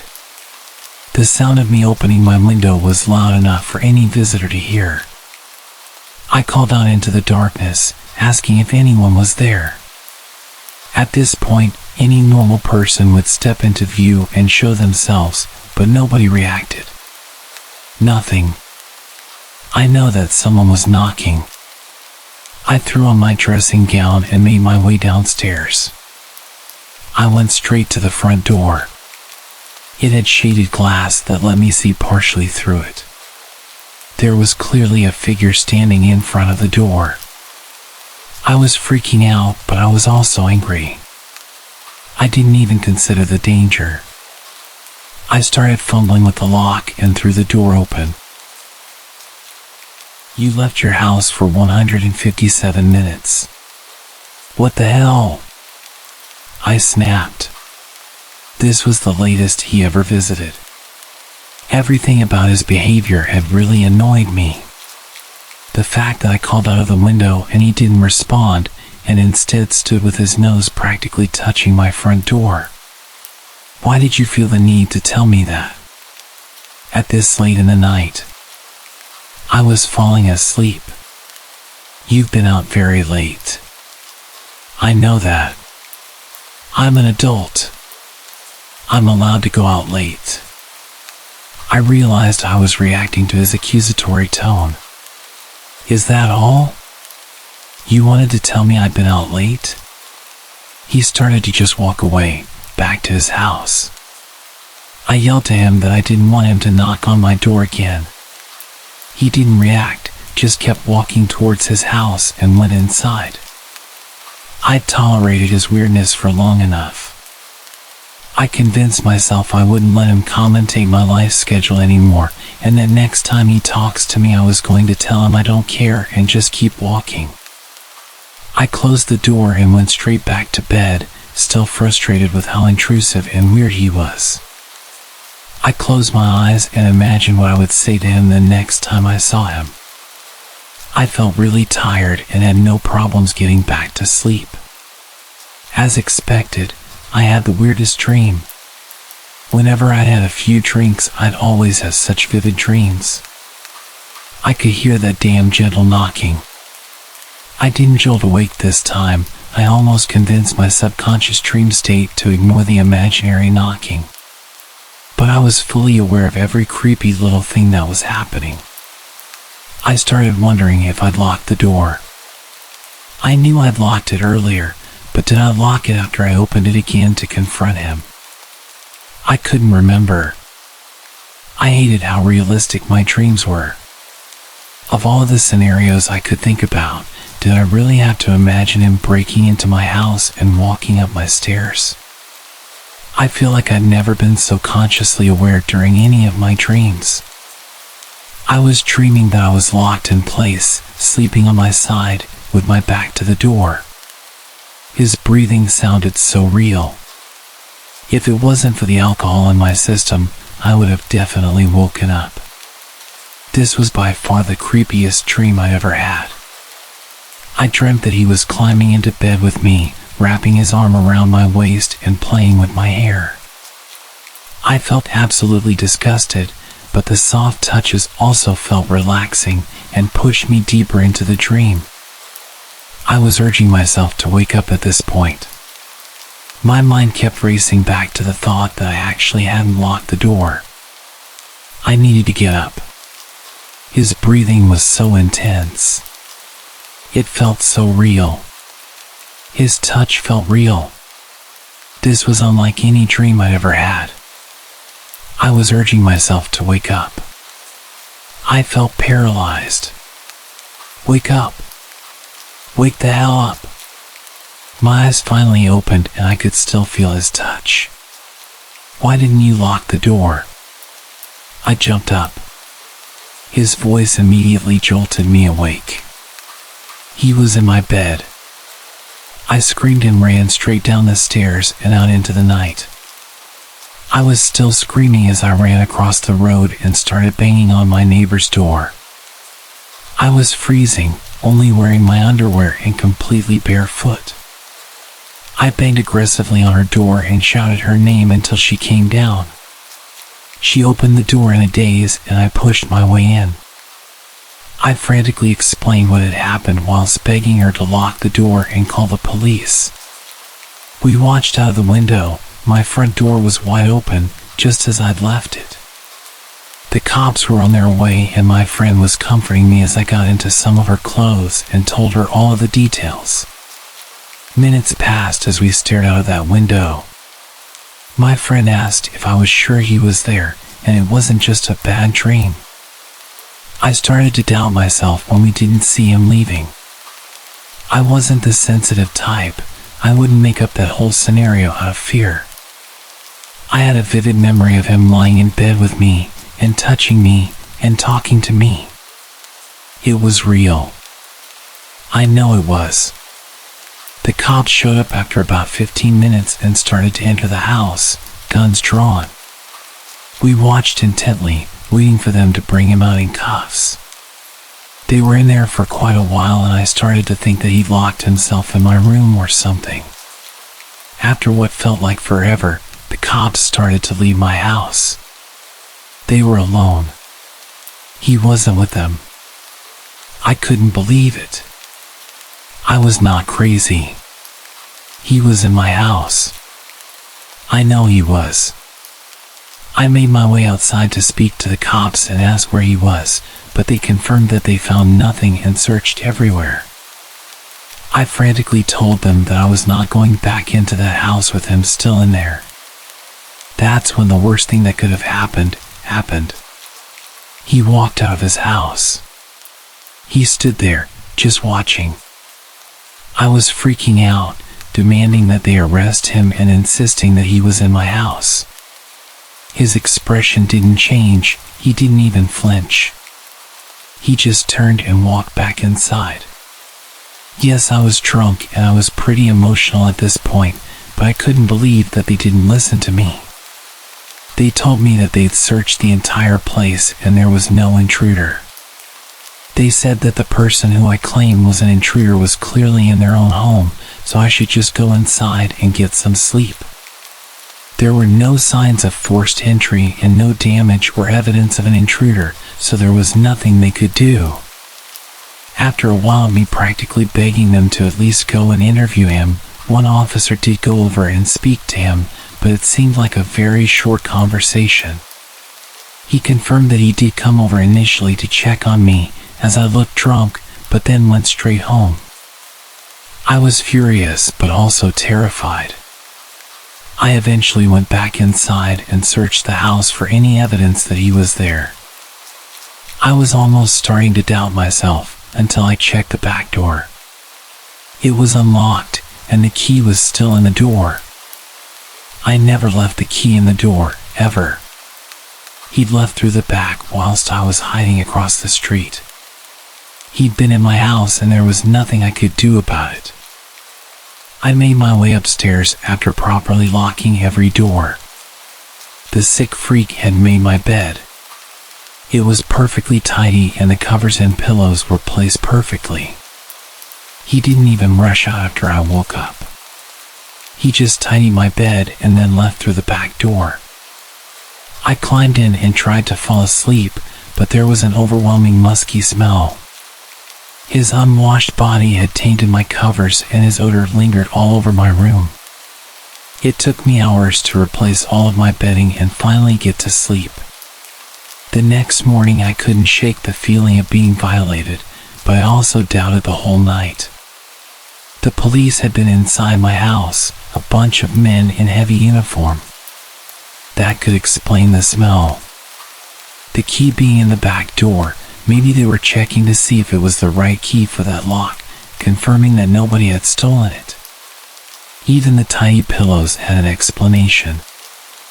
I told them he was in my bed.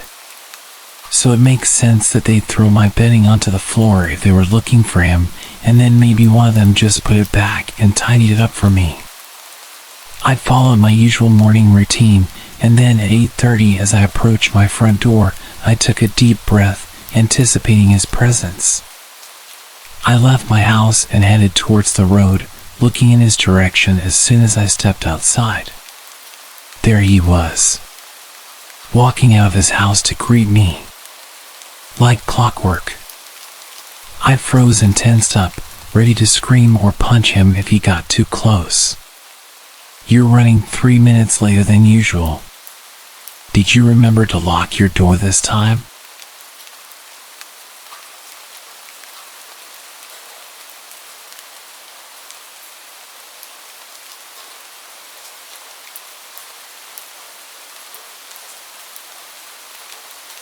When I was 12, we had this neighbor. She was an elderly woman, but she was surprisingly active. We'd always see her around, carrying weeks' worth of groceries up the hill like it was no big deal. She was outside doing her gardening almost every day. She was a tough old lady. The unfortunate thing was that she was the opposite of friendly. If you said hello to her, she'd tell you to run into the road. She hated people and was a very bad neighbor. She would complain about every little thing and show up late at night to tell you that you're too loud and threaten to call the cops. Our family got into quite a few arguments with her. Whenever she would come over to complain, she would aggressively insult all of us. My parents got sick of this and just started insulting her back, telling her she was old and miserable and she would die alone. I didn't like it, but I figured it was just adults letting off some steam. I'm sure I even caught her smiling on her way back home after shouting with my parents. She had quite a reputation around town for being a witch. There were all sorts of rumors about her being hundreds of years old and having the stamina and strength of a 20-year-old man. They were not wrong about that. People would say that they'd seen her performing rituals through her window and that she kidnapped children and ate them. It was all silly stuff, but at the time I found it fun to believe. Anyway, the real scary part happened when I was home alone playing on my Nintendo. I could hear an odd sound outside my window, like an animal scratching at a door. I paused my game and went to check it out. I couldn't believe my eyes when I saw it. She was in our backyard, clawing at a window with a screwdriver, trying to get into the house. I opened the window and told her that I'd called the cops. She didn't hesitate to run back home. It was still so strange seeing this old woman running back at such speed. I actually did call the cops and told them what had happened. They told me they were on the way over and that I should go upstairs and lock myself in the bathroom. Within a few minutes I could smell something that made me panic. It was smoke. I immediately assumed she'd set the house on fire. I ran to open the bathroom window and that's when I realized what had happened. The smoke wasn't coming from my house. It was coming from next door. For whatever reason, her house had set on fire and she was still inside. Before the fire department could arrive, the whole place had gone up in flames. They announced that she died in that fire and we even went to her funeral. There weren't many people there. The last scary thing about all of this was that it only fueled the stories about her being a witch, and that after I caught her trying to kidnap me, she had to burn it all down and move elsewhere to conceal her identity. I don't know what to believe, but I do enjoy telling this story every Halloween.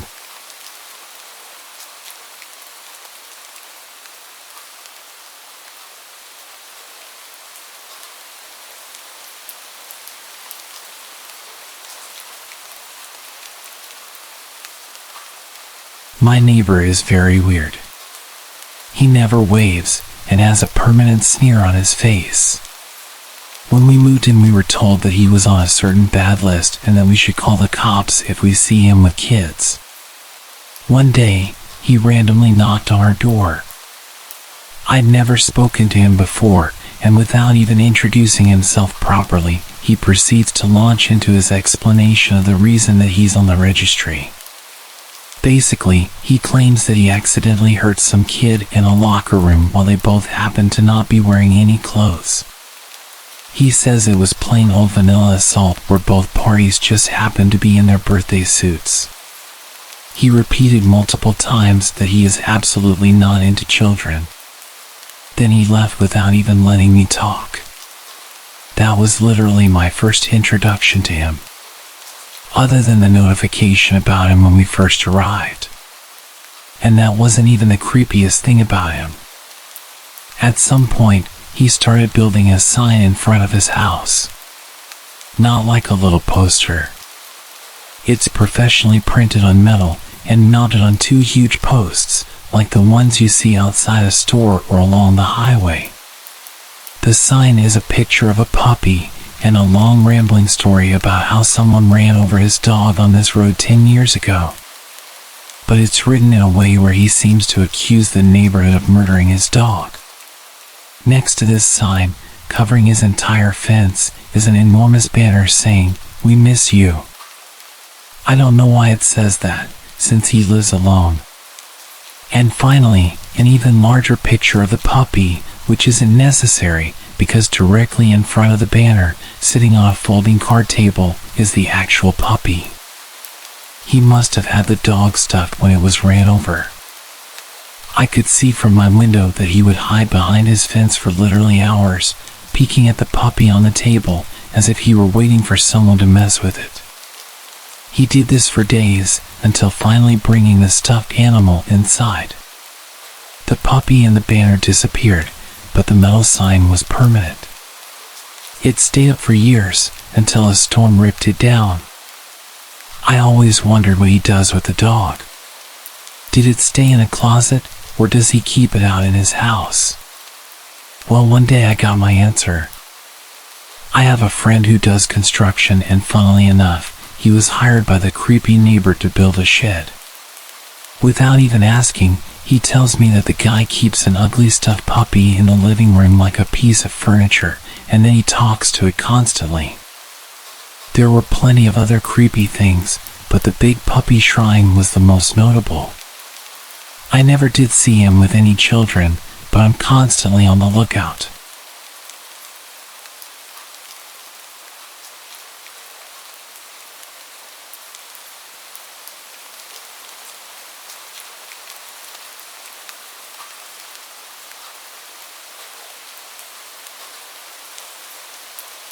I've been with my wife Rebecca for 6 years and married for 11 months.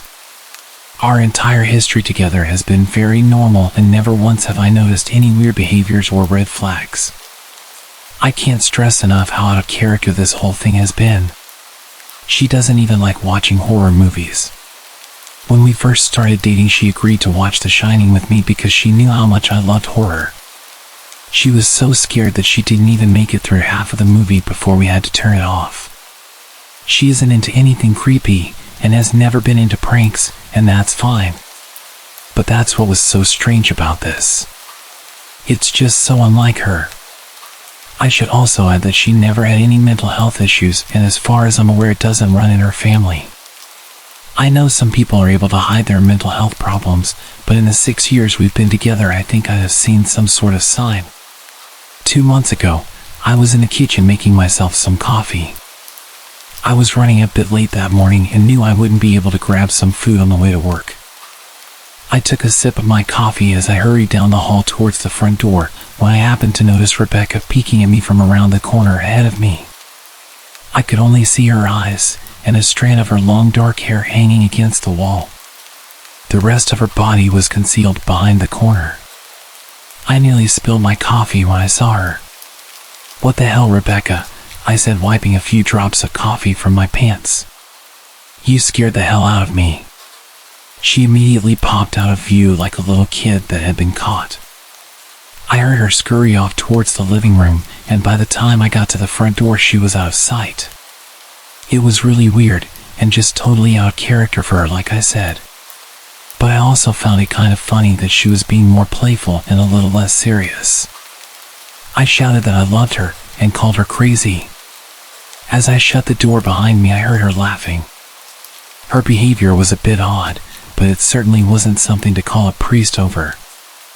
I forgot about it by lunch, and by the time I got home, she was her usual self. I didn't bring it up, and life went on. The next incident happened 3 days later. It was around 2 a.m. and I had woken up to get a drink. I was standing at the kitchen island, glass of orange juice in my hand, when I felt a strong feeling that I was being watched. For whatever reason, I looked down at the floor and saw my wife's smiling face staring back. She was peeking at me from the other side of the island, staring up at me with wide, unblinking eyes, and grinning like the Cheshire Cat. I screamed, I'll admit it. Not out of irritation, but fear.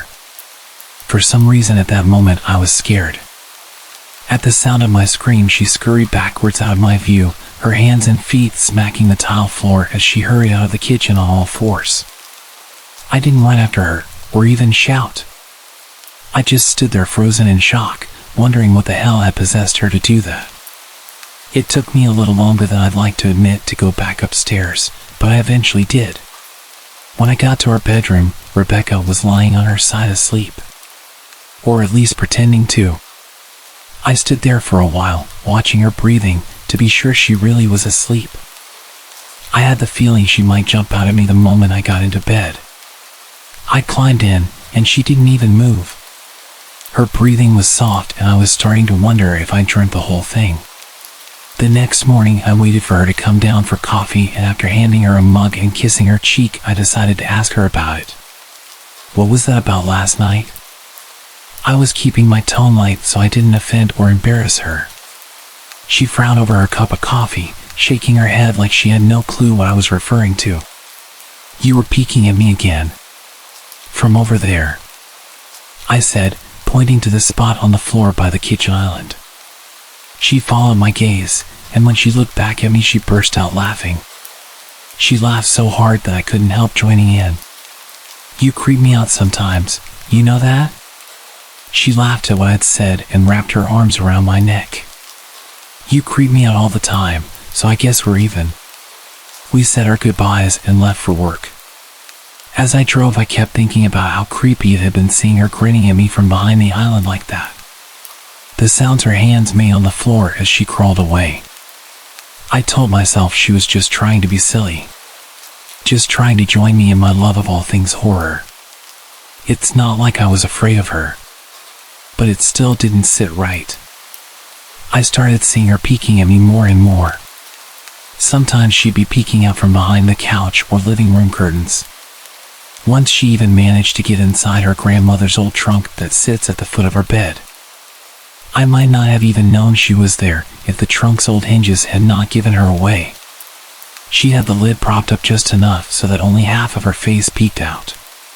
She'd been grinning like an excited toddler. It was unnerving.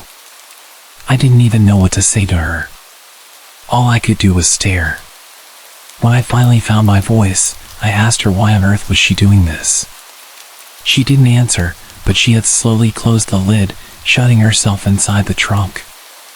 I just walked away, feeling disturbed. I didn't understand why she was doing it, but it clearly made her happy.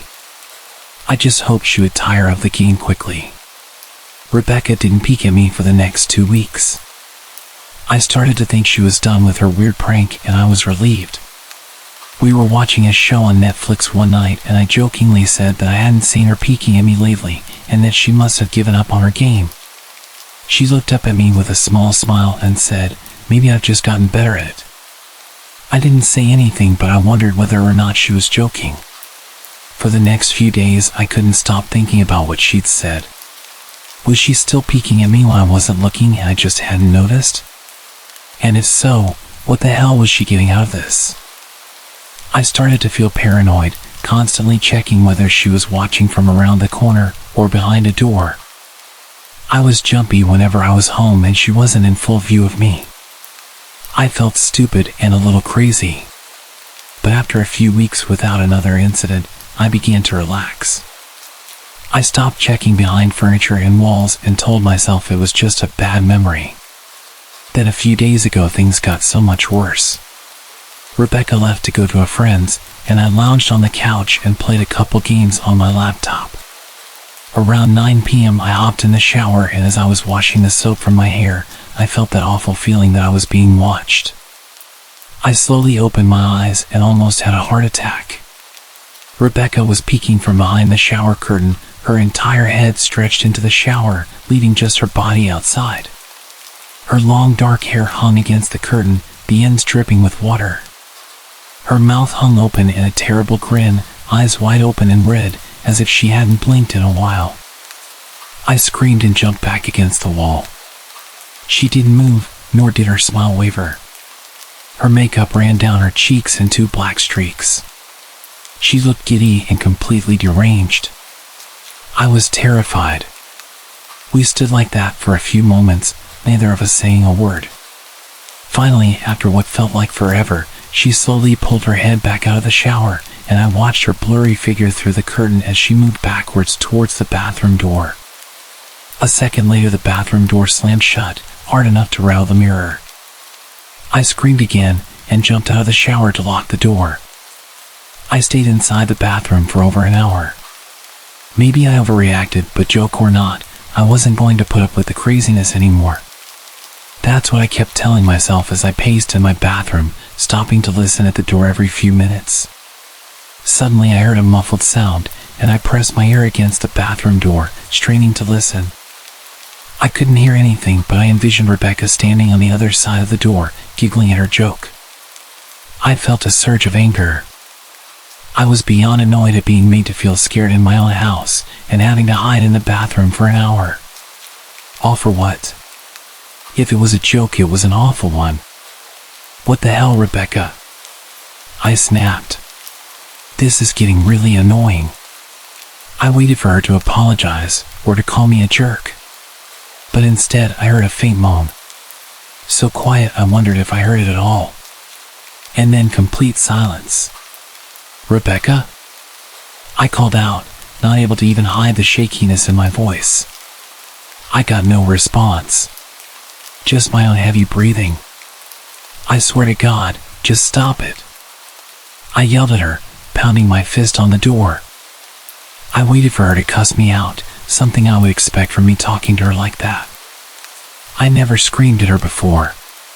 But there was nothing. Just the occasional drip from the shower head. I won't deny that I was scared.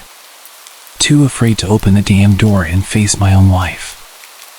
I waited another 30 minutes or so, which feels like a lifetime when you're scared. Finally, I decided I wasn't going to spend the night hiding in my bathroom, so I got down on my knees and peered under the door. I almost expected to see her face peeking back at me, but thankfully she was gone. I could see straight down the hallway to the top of the stairs, but no Rebecca. I didn't know if I should be happy about that or not. I looked for a few minutes, waiting to see her head pop up over the top step, but it never came. I stood up, my hand hovering over the door, and prepared myself to open it. I slowly turned the lock with shaky fingers and was about to yank it open when I heard a sound that still makes me feel nauseous when I think about it. A moan. Louder than before. But this time I was able to tell just where it was coming from.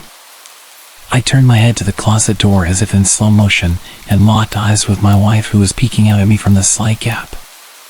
Her eyes were still wide as ever, and her mouth was hanging open in the most grotesque gaping smile. I didn't even scream. I was too scared for even that. Her hands were clasped to her chest, body trembling with sheer delight, as if she could barely contain her excitement. A short raspy moan bubbled up from her throat, deep and raw, sending a shiver through my entire body. Somehow I found the ability to pull the bathroom door open and ran as fast as I could all the way down the steps, snagging my keys and phone from the table in the living room before running outside to my car. I could hear her shrill laughter behind me, but I didn't hear her getting closer. I didn't bother shutting the front door. I drove away from the house faster than I legally should have, shivering the entire time, either from fear or the cold. Maybe a little of both. I hadn't grabbed a coat or even a pair of shoes. I was still in my boxers and my hair was still damp. I drove straight to my brother Chris's house about 40 minutes away, ignoring any and every call and text I got. I didn't check my phone until I was safely parked in my brother's driveway. Rebecca had called 4 times and sent a flurry of texts, all wondering where I'd gone and why I left like that. I threw my phone at the dash. I was furious at her nonchalant attitude. My brother and his wife were surprised to see me show up, especially dressed in just a pair of boxers, but told me to stay as long as I needed. Chris lent me some clothes and asked me what happened. I told him we had a fight, but didn't get into the details. I didn't want him to think I was overreacting, leading my wife over a prank, even if it was a strange one. I mean, hadn't I encouraged her for years to lighten up instead of being so serious all the time? I had wanted her to relax and loosen up, but this was definitely not what I had in mind. I tried to sleep on their sofa, but my brain wouldn't let me sleep. Every time I closed my eyes, I saw Rebecca's face staring at me from inside the closet. Knowing she'd been in there with me the entire time made my skin crawl. She'd never left the bathroom at all. Instead, she slipped inside the closet and slammed the bathroom door shut to fool me. The mere thought of going back home gave me anxiety. I tossed and turned, unable to sleep. Chris ended up giving me a sleeping pill, so I was able to get a little rest. My sleep was filled with terrible dreams, all of which were Rebecca's smiling face. I woke up just as the sun started to rise. My whole body ached, and I felt drained. I knew I'd have to call her at some point, but I didn't know what to say to her. I wouldn't be going home unless she gave me her word she'd never do any more creepy stuff. I just wanted my wife back. Her normal, serious self never looked so good to me. I was contemplating calling her and telling her when that familiar feeling came back. I was being watched. I was staring at the ceiling, my heart in my throat. I didn't want to look away, but the longer I ignored the feeling, the worse it got. My eyes drifted away from the ceiling almost on their own. Her face was pressed up against the window beside the couch, staring down at me with that same gaping smile. Drool dribbled down her lips, leaving 2 long streaks down the glass. I didn't know how long she'd been there, but something told me she'd been there quite a while, possibly all night.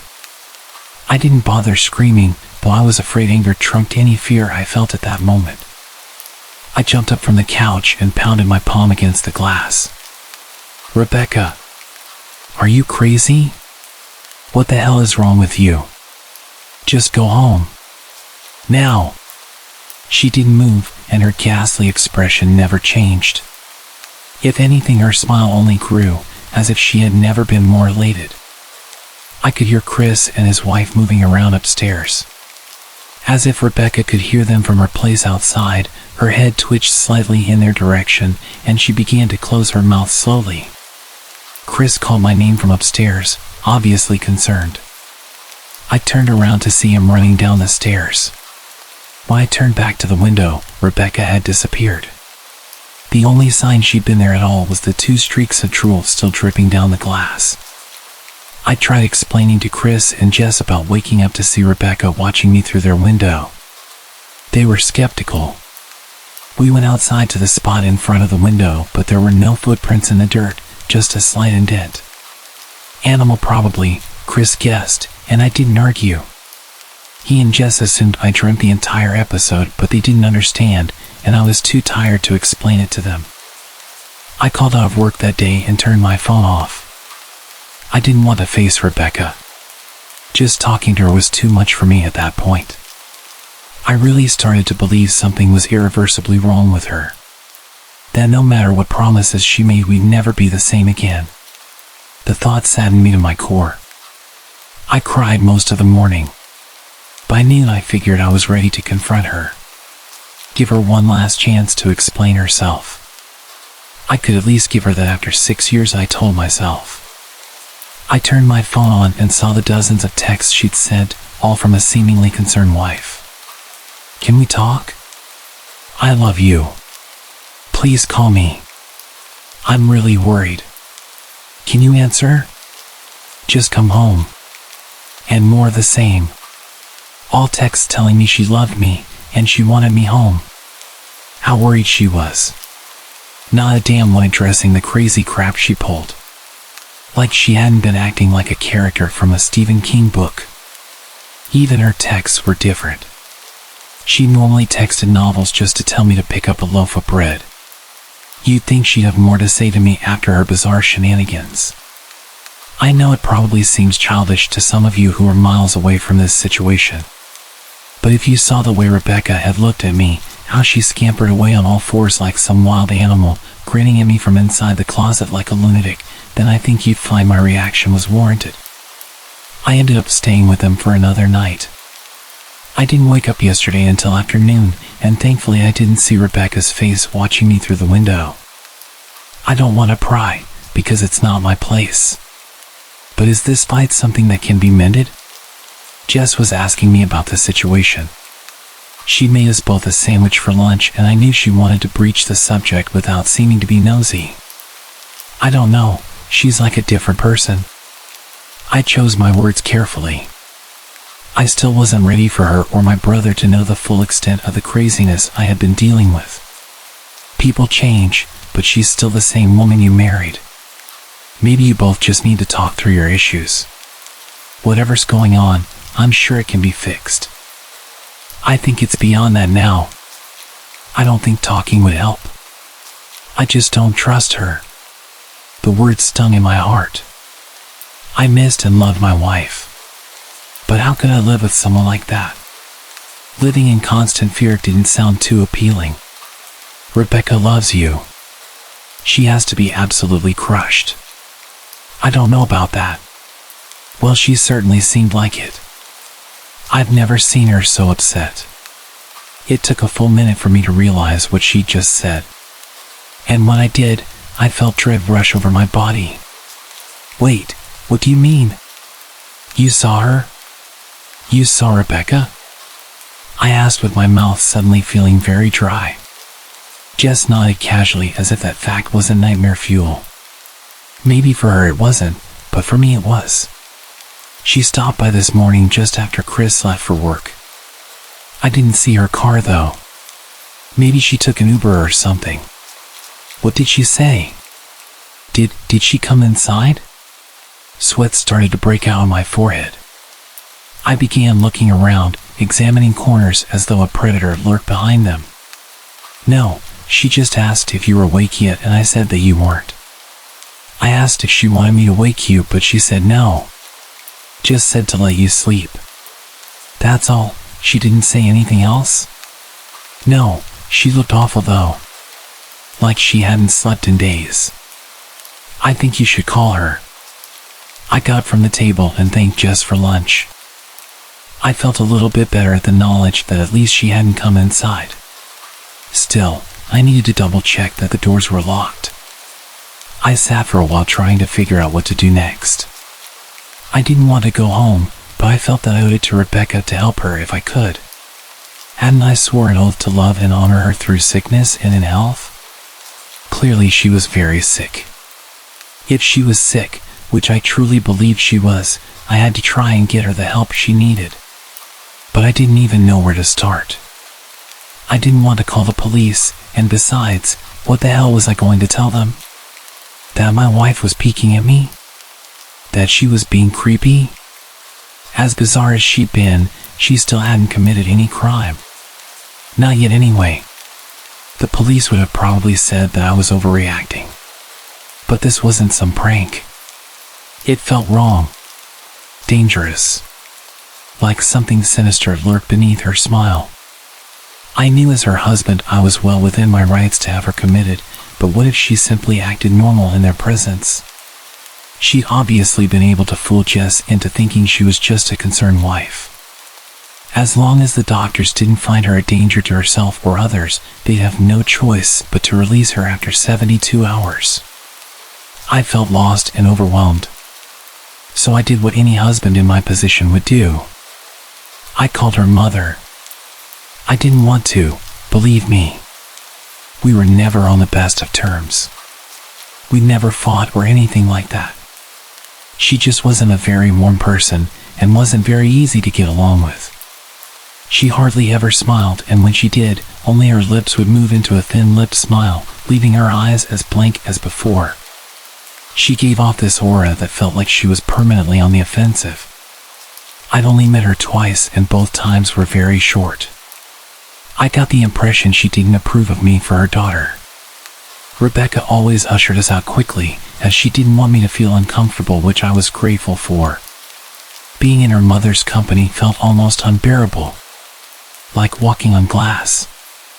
I was glad when we moved 3 states away so we didn't have to see her often. I was happy to avoid the woman, but I needed her help. I really didn't want to talk to her, but I had to talk to someone. She was the only person who might know Rebecca better than me. I took a deep breath and picked up the phone. "Yes," she answered, already sounding irritated. "Marianne, it's me, Ben. Do you have a minute to talk?" I could hear her cluck her tongue in irritation. "I'm in the middle of writing some checks, but if you insist, I suppose I can spare a moment. What is it that you want to discuss?" "It's about Rebecca. She's been acting strange. And I was wondering if you had any idea whether there was something." She interrupted me abruptly. "It's a bit difficult to follow your rambling, Benjamin. What is that you want from me?" I could almost see her standing there in her thin sweater and slacks, tapping her fingernails impatiently on the table. "I wanted to know if you ever noticed any odd behavior, or possibly any mental health issues." There was a long, uncomfortable pause, maybe because she was just thinking, or something else. Finally, after a few seconds, she spoke. "I'm not sure if this is one of your jokes, Benjamin, but if so, I don't find it very funny. Now I do have business to attend to, as I've said, so if you don't mind, I cut her off before she could get rid of me. Marianne, it's not a joke. I'm sincerely concerned about Rebecca's mental health. Her behavior has been very erratic lately. I'm very worried about her, and I figured as her mother you would be as well." The frustration was evident in my voice. "If you're truly concerned, then I suggest you get the health professionals involved. I don't know what you expect of me," she snapped. I could tell she was seconds away from hanging up, and for some reason I was desperate not to let her. I had the feeling that she knew a lot more than she was letting on. "Please. If not for me, do it for Rebecca." I heard a faint shaky intake of breath, as if she were trying to hold her steely persona together, but failing. "Marianne? Benjamin, I don't know what to tell you. My only advice would be to seek professional help. Do not call here again." I tried to call out to her, but she'd hung up. I tried to wrap my head around the call and her refusal to help me. Even if she didn't like me, why wouldn't she want to help her own daughter? I couldn't understand that. I tried to replay the conversation, desperate to find something I missed. I almost gave up, until I remembered her last words to me. Seek professional help. She'd said those words with a bit of urgency. I could have just been grasping at straws, but no, I was sure her voice had changed ever so slightly when she'd said that. As if those words were very important. What had she meant? I assumed she'd been referring to medical professionals, but maybe she was referring to someone else. Someone that for some reason, she didn't feel comfortable saying directly. Or maybe I was just desperate.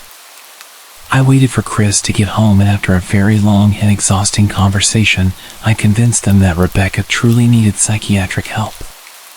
I didn't tell them everything. I wasn't prepared to go into it yet, but I told them about our last encounter. How she'd hidden in the bathroom, peeking at me from the closet. They were obviously shocked, but thankfully they believed me. They too just wanted to help her. Still, they didn't think it was all that serious. Weird, maybe, but not dangerous. They just kept saying that Rebecca had to be playing some kind of weird joke.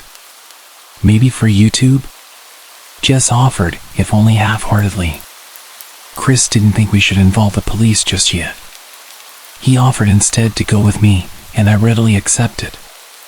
He reasoned that calmly talking to her, trying to coax her into going willingly, was the best recourse. I agreed to do it his way. At least I wouldn't be going into that house alone. We drove over this morning, just after breakfast. There was no way I was going at night. When we pulled into the driveway, my stomach began doing somersaults. Her car wasn't there, but I still didn't let my guard down. The front door was ajar, and for a split second I thought we'd see her eyes staring through the gap. I was shaking and starting to sweat. Chris, however, was fine.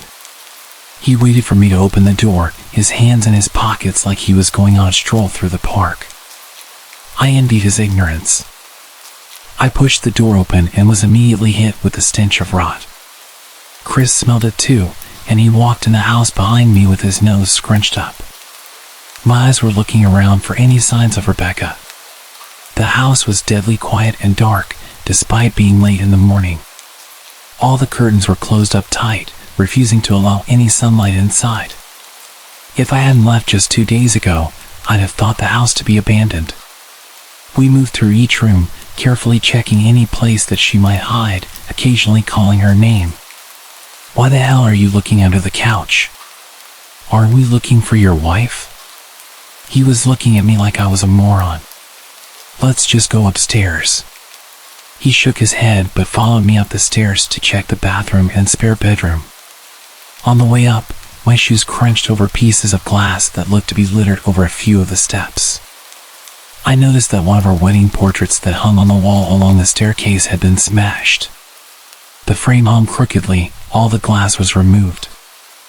I stared at the picture, a lump forming in my throat. We had taken the photo just after leaving the church.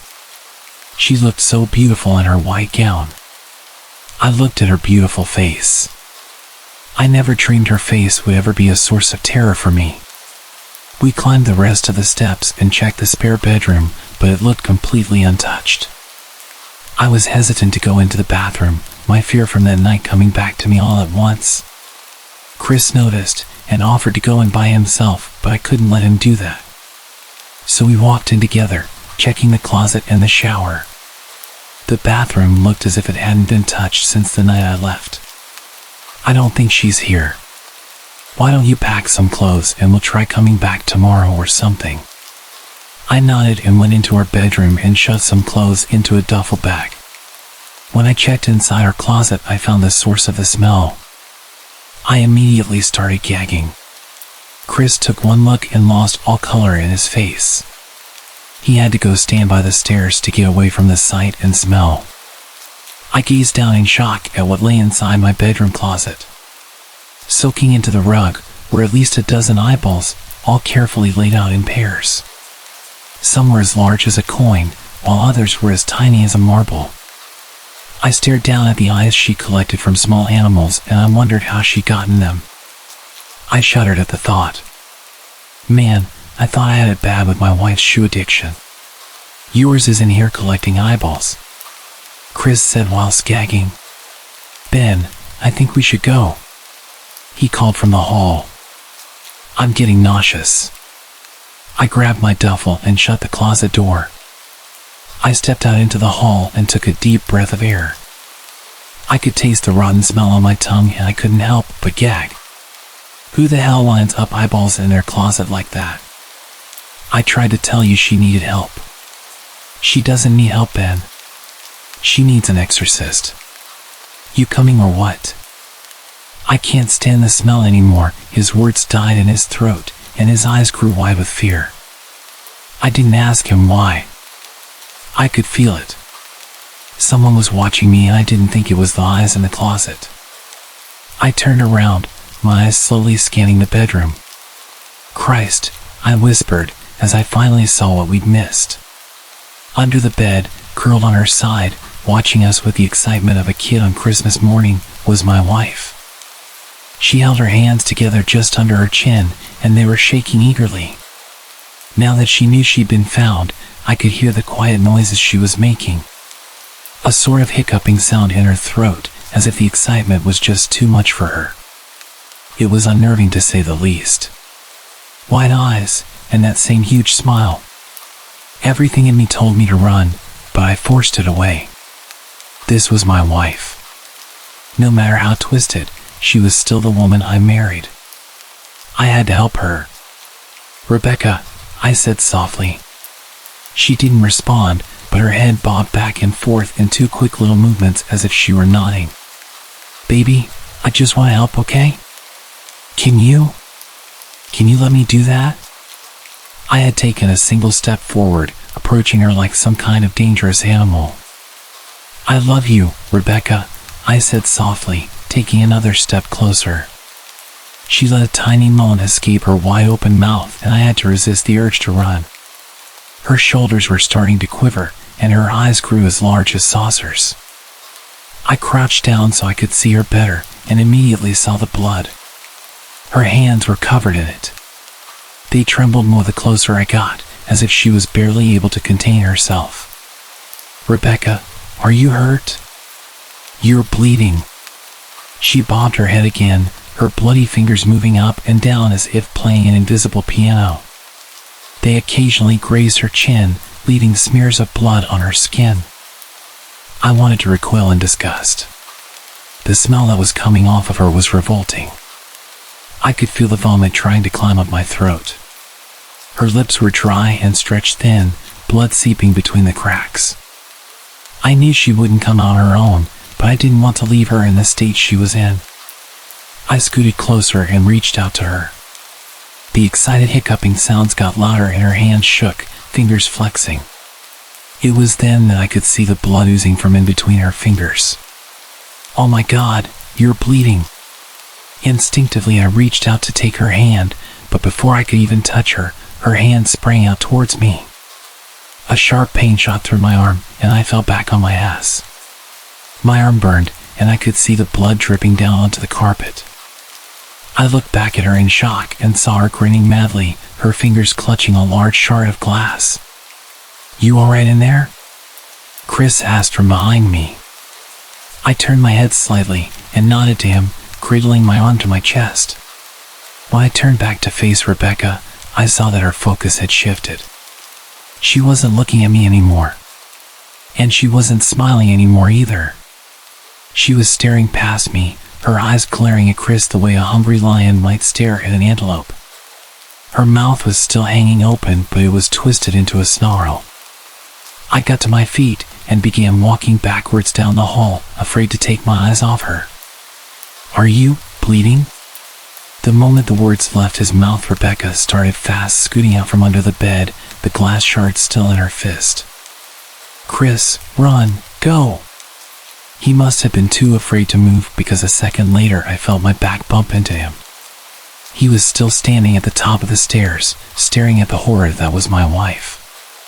Rebecca had crawled completely out from under the bed and stood in the bedroom doorway, her face twisted in rage. Her whole body was visibly tense. Blood ran down her fingers and onto the floor. "Jesus, Rebecca." My brother tried talking to her, but I reached back and pushed him towards the steps. "Move your ass," I said as quietly but firmly as I could. Rebecca bobbed her head in sharp motions and began to grin, stretching her mouth open wider and wider so that her chin seemed to touch her chest. I heard Chris mutter a prayer, and then he was running down the stairs. I stood at the top of the steps, stuck between self-preservation and the love for a woman who clearly needed serious help. "I only want to help," I said whilst holding back tears. Her eyes focused on me once again as she slowly lifted the glass, holding it out in front of her. And then she started sprinting towards me, grinning with utter excitement. Thankfully, my body took over and I flew down the stairs, skipping 2 or 3 steps until the bottom. I made it to the front door before I felt her leap onto my back, wrapping her arms around my neck, her open mouth next to my ears so that I could hear those terrible hiccuping sounds. I shook her off me, knocking her to the floor. I felt a searing pain in my back as she fell, but I tore open the front door and bolted to my car. Chris was standing in the front yard, talking on the phone with the police. I didn't say a word, I just ran to my car and jumped in. Chris took the hint and followed me, still on the line with the cops. I watched the rearview mirror, sure I'd see her there, running after us. But I never did. I went straight to the emergency room and got 11 stitches in my arm and 3 on my back. The police asked a lot of questions and went back to the house to do a search, but of course, she wasn't there. They advised me to stay with a friend or relative for a while and to file a restraining order as soon as I could, but none of those things would matter. I dropped Chris off at home and went to a motel an hour away. I wanted to put as much distance between me and Rebecca as I could. This is where I've been for the last 4 hours. I thought maybe the police would find her, maybe they'd get her the help she desperately needs. But now I don't think so. Because 40 minutes ago I got a text from an unknown number. Just 3 words. I found you. And a picture attached. The picture was dark and grainy, but I instantly knew what it was. There was no mistaking my wife's eye. I started typing this out immediately after. I don't know what to do. I'm alone and scared, and I can't help but feel that I'm being watched.